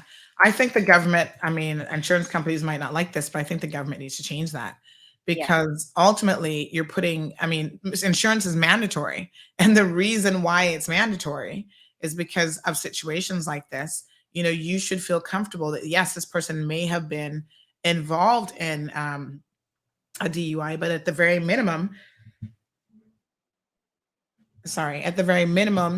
you, the injured party, will still be able to recover for your losses. So to think now that insurance companies have wised up to the fact that there's a clear loophole in the law that allows them to void your policy and leave individuals who are seriously hurt, or perhaps even worse, without any ability to get compensated is crazy. It is. It is. And I think we have to make our voices loud, and we have to alert the government to this big unfortunate situation, which it's not getting any better. Like, people continue to drink and drive, and they lose their license for a year, I think it is, and then they go back to doing what they were doing before. And I mean, that's not fair. It's unjust. So something has to change there, definitely. Wow. And then the other situation we're finding is that people are taking cars from their relatives, Yeah. and they're driving them without a proper license. And that's another reason for the insurance company to take a position of no coverage, because, like, the policy clearly states, you and the members of your household have to have a Caymanian driver's license, and you have to be of a certain age in order to drive a car. Yeah. So these people are taking cars for joyrides, and they're running people over, and no insurance. And to people out there, a couple, I think it was last week or the week before, we had a situation where a guy who owns a car rental business was saying how people are renting vehicles for other people. Sometimes they're taking those rentals, they're committing criminal acts, or they're not renting it in their name for a reason, because they either know that they would be turned down or whatever. And the people who are doing that, I think, need to start, I don't know if the police need to get more involved in this, but they need to start understanding that you don't get an excuse to be able to just say, oh, they took my car without my permission, or I didn't know anything about it. I think that that's another loophole that is a convenient excuse for people to use that really needs to be tightened. And that individuals who are involved in assisting people in getting access to a vehicle when they know that their license has been suspended, or they're not yet of age to be able to drive, or all these other things, they really need to, I think, start cracking down on the owners of the vehicle to not allow them to then use lack of knowledge as a defense, which in any case, it shouldn't be anyway, or lack of permission as a potential defense. Because let's be very, very clear. My policy says anybody over the age of 25. So if I know that you're not 25 years old, and I'm reckless with my keys, or I, allow you to use my vehicle, I shouldn't then be able to turn around and say, oh yeah, well, little Johnny took my car and I didn't even know. I mean, you need to be securing your vehicles. It is your responsibility to make sure that, even people in your own household can't just drive around in your cars if they don't have a legal right to be able to do so. So if they're not properly licensed, if they're not, under your insurance policy, and so on. So Squid Inc. Janitorial says the guy that hit me wasn't drinking. So I don't know who Squid Inc. is. I don't know if Squid Inc. is in caller, but there are other reasons, I suppose, why some of these insurance companies are seeking to ensure that policies are now voided from the onset. And this is why, folks, it's essential that you call Recover as soon as you can, because the insurance companies are lawyered up. They're wise to how to avoid paying out, right? They're in the business of making money. So you'll be paying premiums for 25 years. And the one time something happens where they need to make a payout, they're going to try to lock you out and lock it down. That's what they do. And so the reason why you need someone like Recover on your side is they're going to be able to step in and say, hold on a second, and try to look out for your interests. So Tiz, we haven't yet completed your advice on what to do after an accident. So you say stay in the vehicle. According to Jonathan, he says that's horrible advice. Have you seen traffic? But you're saying if you're injured, you don't want to be getting out of the vehicle and potentially putting yourself in the crossfires of getting injured even more or whatever, that's actually safer for you to remain in your vehicle. Until the police come, then they can secure the scene, and then you can get out, and hopefully an ambulance will greet you and check you out and see if you need to go to the hospital or not. Well, the police can take forever, child. You might be waiting for a whole hour in them.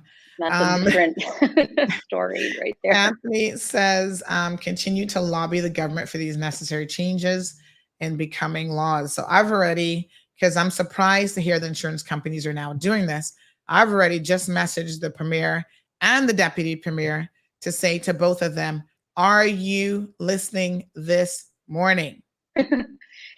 I would like to bring up another point too, with respect to these accidents where there's no insurance company coverage from the person at fault.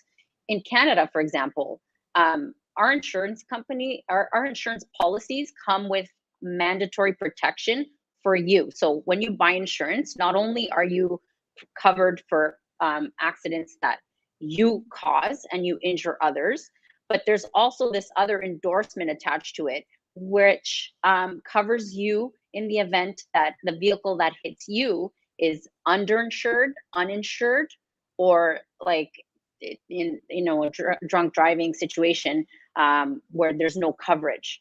And I think that's like a great thing that we could implement to kind of fill this gap of not having any coverage in a lot of situations. Say that again for me, Tiz, because I think I missed that. So when you buy insurance in Canada, there's a coverage endorsement attached to your policy.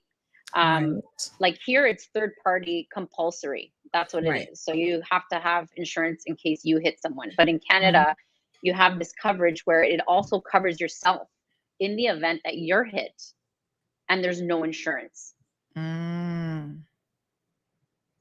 So like if someone commits a crime and there's no insurance, your own insurance would cover you.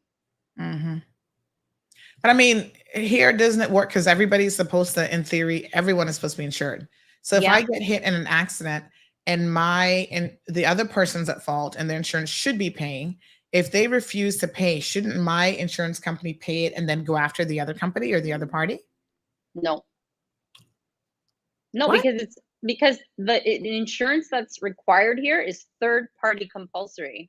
So it's only if I have comprehensive insurance that I'd be able to. And not always, because some policies cover, when they say comprehensive, it's just covering your car damage, not your bodily injuries. So you have to make sure you're really reading the policies properly, and seeing what exactly you're covered for, because in a lot of situations, there's not much coverage. And even the limits, like the limits of 1 million, which is the standard policy limits, is that enough money to cover somebody who's a paraplegic who needs 24-hour care to feed and bathe themselves for the rest of their life, who will never work again? Not in these days. Not with the prices of everything going up. $1 million doesn't last very long. Wow. Yeah. So Kevin says, would uninsured motorists help in this situation? I know it probably won't work in Todd's case because he was a pedestrian. What does he mean, would uninsured motorists help? I'm not quite sure. Kevin, I don't understand what that question means. If you're uninsured, you don't help at all. You're supposed to have insurance. Yeah, there's no insurance. Kevin, rethink that question. Jonathan says, unless a person is critically injured, they can stay in the car. But I see some simple fender benders and people stay in the middle of the road waiting for police during traffic hours. And it's ridiculous sometimes. Yeah, it's dangerous. Don't do that. Yeah. So, all right, stay in the vehicle, call the police, and then what? You want to, somebody, I think I see the next comment. Take some pictures and video. And another person, I think I saw a comment saying should install dash cams. Yeah, this is all evidence. I mean, there's the simple car accidents where you're hit from behind. I mean, that's pretty straightforward. But then you have all other types of accidents that happen where there's, you're at a light and the light's turning yellow, and you don't. There's dispute as to who is actually at fault for the accident. So even if you're able to take some pictures, I mean, that's not the most important thing. The most important thing is that you stay safe. But pictures are evidence. A picture tells 1,000 words. And even to the insurance companies, like they'll say, oh, it's just whiplash, and then you show them the actual damage to the vehicle, and you see like the doors ripped off, and half the seat is broken, and then they're like, okay, so this is very serious. We need to take it seriously. Right. All right. We've got someone on WhatsApp sending in a question. They said, does this law firm offer the method of contingent fee arrangement for possible property damage outside of an automobile accident? So you guys are doing what types of cases? Okay. So that's a good question. Yeah, let's go through that. So we do all types of auto collisions. That could be whether you're in a car, whether you're in a bus, whether you're on a motorcycle, a bicycle, even ATVs.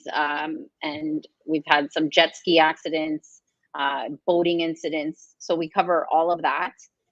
We also cover people who've been just walking down the street, get hit by a car, and they're knocked out.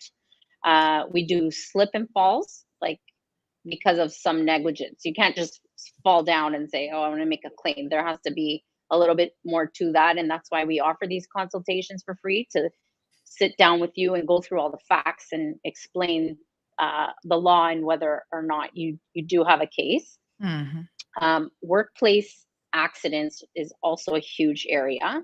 A lot of people go to work and their bosses don't provide them with the safety equipment that is required, or leave them unattended on a site, or make them do work that's usually for a crew, and it's one person and they're alone, they get hurt. All that stuff we cover.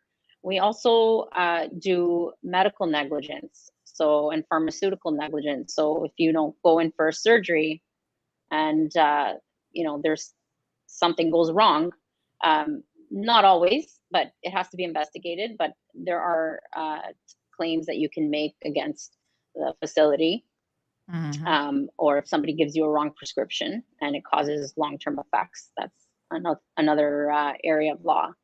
And then we also cover insurance coverage disputes. So I think you mentioned, Sandy, like if you don't write something on your application for insurance, and then you get denied, or if the insurance company finds a reason to deny you for coverage, that we also deal with that and help you sort that out.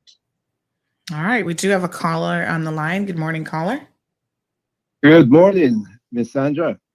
How are you? Very well, thank you. Do you know it's mandatory? The judge doesn't have any leeway. If you're driving without insurance and involved in an accident, you're going to be disqualified for 1 year, 12 months. Yes, I do know this because unfortunately it's happened to me many, many years ago. It was Sorry about that. Yeah, it was quite it was quite accidental on my part, but of course the court doesn't care. And even if you're not at fault. Yeah, I was even in an accident. It was just an oversight, and I didn't renew my insurance. And do you know what? I remember standing in front of Magistrate Ramsey at the time, and I remember her in her very traditional Caribbean voice said, "Sandra, boy, you gonna be vexed at me today." I remember I was there. You were there? I remember I was there. You were the officer that was there, what? No, it wasn't my case, but I was there. But oh my God, she took that, and I was so shocked. And she's like, "I have no choice. For 1 year, no driving." I didn't meant to bring it up, but anyway. And you know what? I saw her after that at a Domino's table, because Miss Margaret loves to play Domino's, and so she said, my favorite. She said, boy, I know you were vexed with me that day, but the law is the law, Sandra. The law is the law. And I said, yes, ma'am, I 12 understand. months. And boy, that was the hardest 12 months of my life. It was only then that I understood how difficult it is You to went get to- around in Cayman. Jeez. You went to Uncle Bill's on by bicycle. I was begging a ride from people. It's horrible. Oh, yeah. Oh my gosh. But yes. Okay, goodbye. Thanks very much.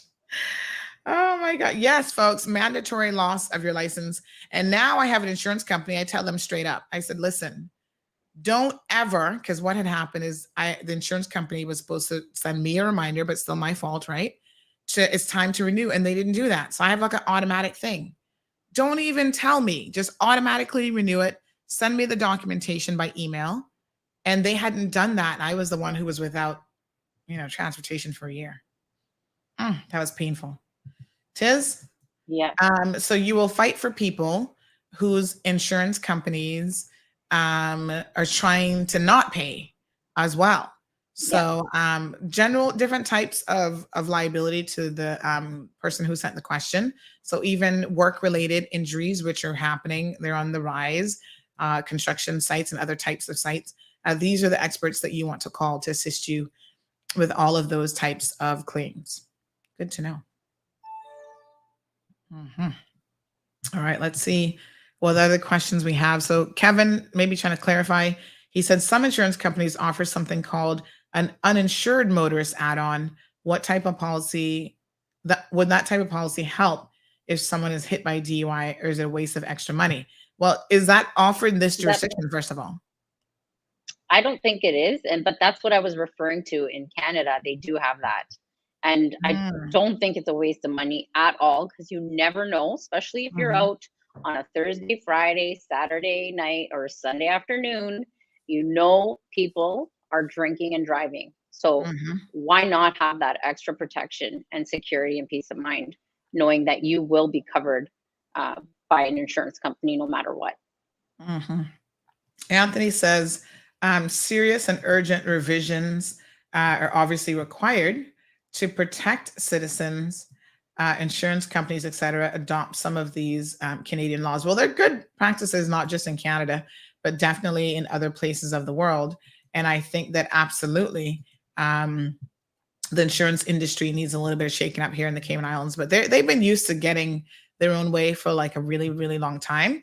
And politically, there's not been any political willpower to do anything on behalf of the consumers. Now, I'm going to hold the government to, their promise, because I know for sure during the campaign trail, the Deputy Premier, Chris Saunders, was saying that he's going to be shaking up the banks and the insurance companies. So I haven't seen any shaking yet. I'm still waiting. But, we have that expectation. Jonathan is a joker. We're not going to entertain Jonathan talking about his arm is feeling funny after Pfizer. And we should get at least $10 million. Oh my goodness. So what is the name of this company you're talking to? Yes, Omeria, this is Recover. So Tiz, as we start to wrap up now, let's go ahead. The contact details are streaming on the bottom of your screen if you're watching online. But we know, of course, a lot of people are listening on Bobo 89.1 FM. So let's repeat the name of the company, contact details, and how people can reach out to you. Okay, so we're called Recover Personal Injury Attorneys, and we're actually a branch of Broadhurst Law Firm. And our office is located just across from the courthouse in town. We're in the Monaco Towers, where they just put in the new Starbucks, that big white building. We're on the 4th floor.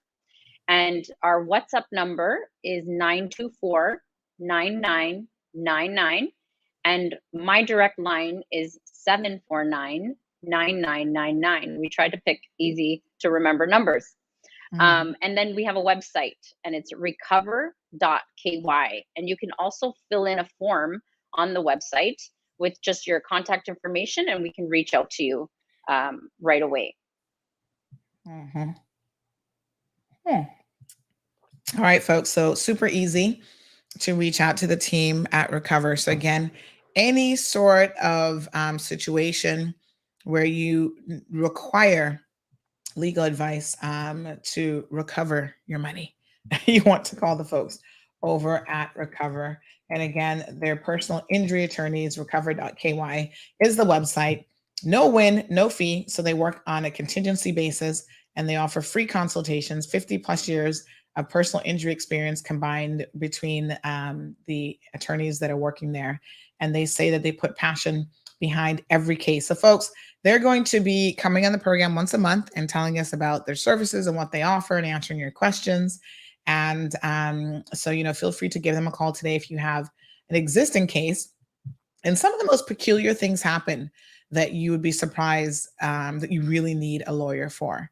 So, sometimes one of the recommendations today for sure is maybe look over your policy, know what you're actually insured for, so that in the event that something happens, do I have comprehensive? Are there any exclusions? You forgot that you're not supposed to let anyone under 25 drive your car. Don't put yourself in a bad situation because of lack of information or lack of knowledge. Tiz, thank you so much for joining us today. My pleasure. Cayman Detailing said, finally, I think he's going to be calling you. Maria, the number again is on the screen, 924-9999 or 749-9999. Super easy to reach them. They're conveniently located right across, walking distance, right across from the courthouse.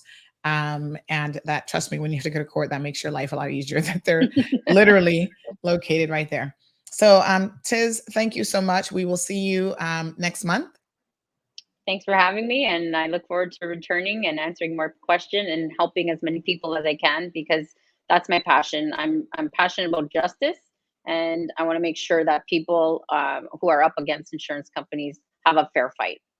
Mm-hmm. All right. So Emma says that she reached out a few months ago and didn't get a response.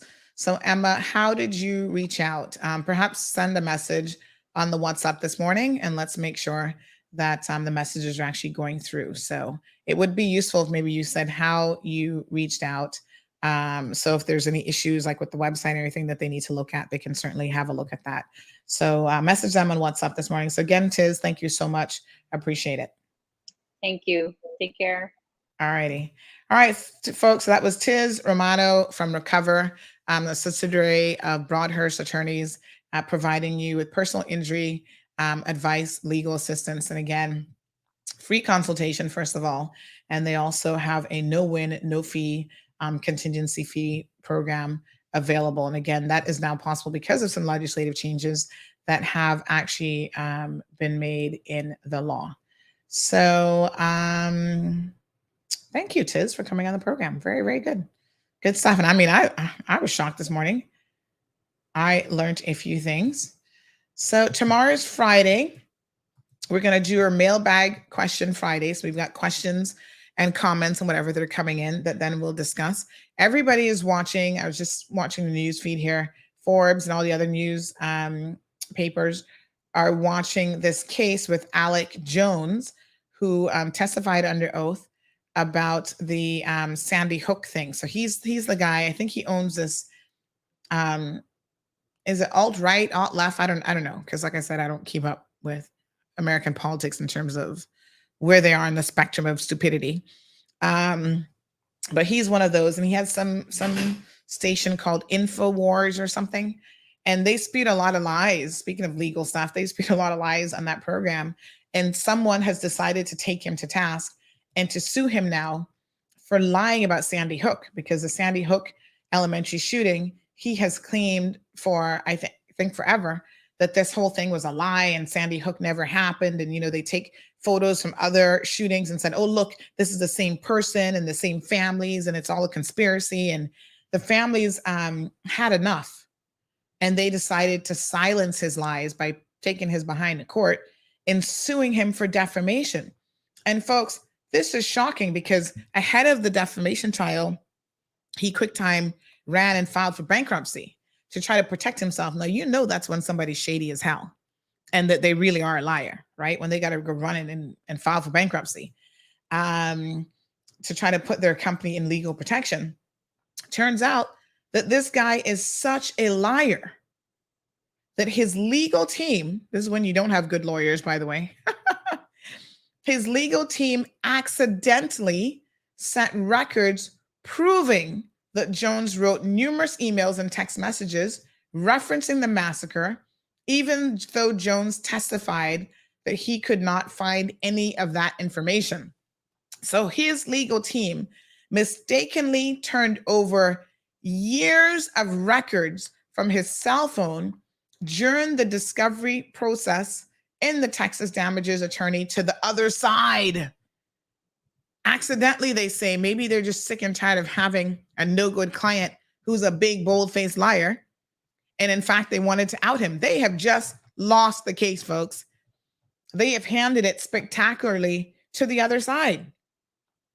So much so that he's claiming that he did not lie.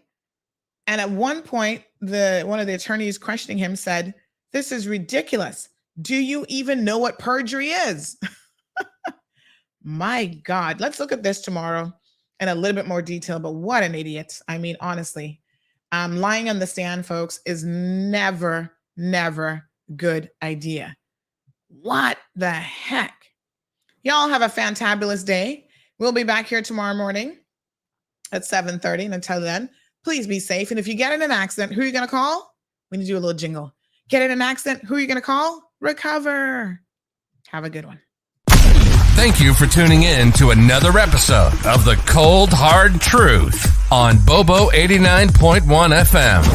Cayman's #1 talk show is live weekdays from 7:30 a.m. Never miss an episode again. Watch anytime on CMR's Facebook and YouTube channels for the latest show episodes. Don't forget to follow us online on our social media channels and visit CaymanMarlRoad.com for all the latest news and community happenings.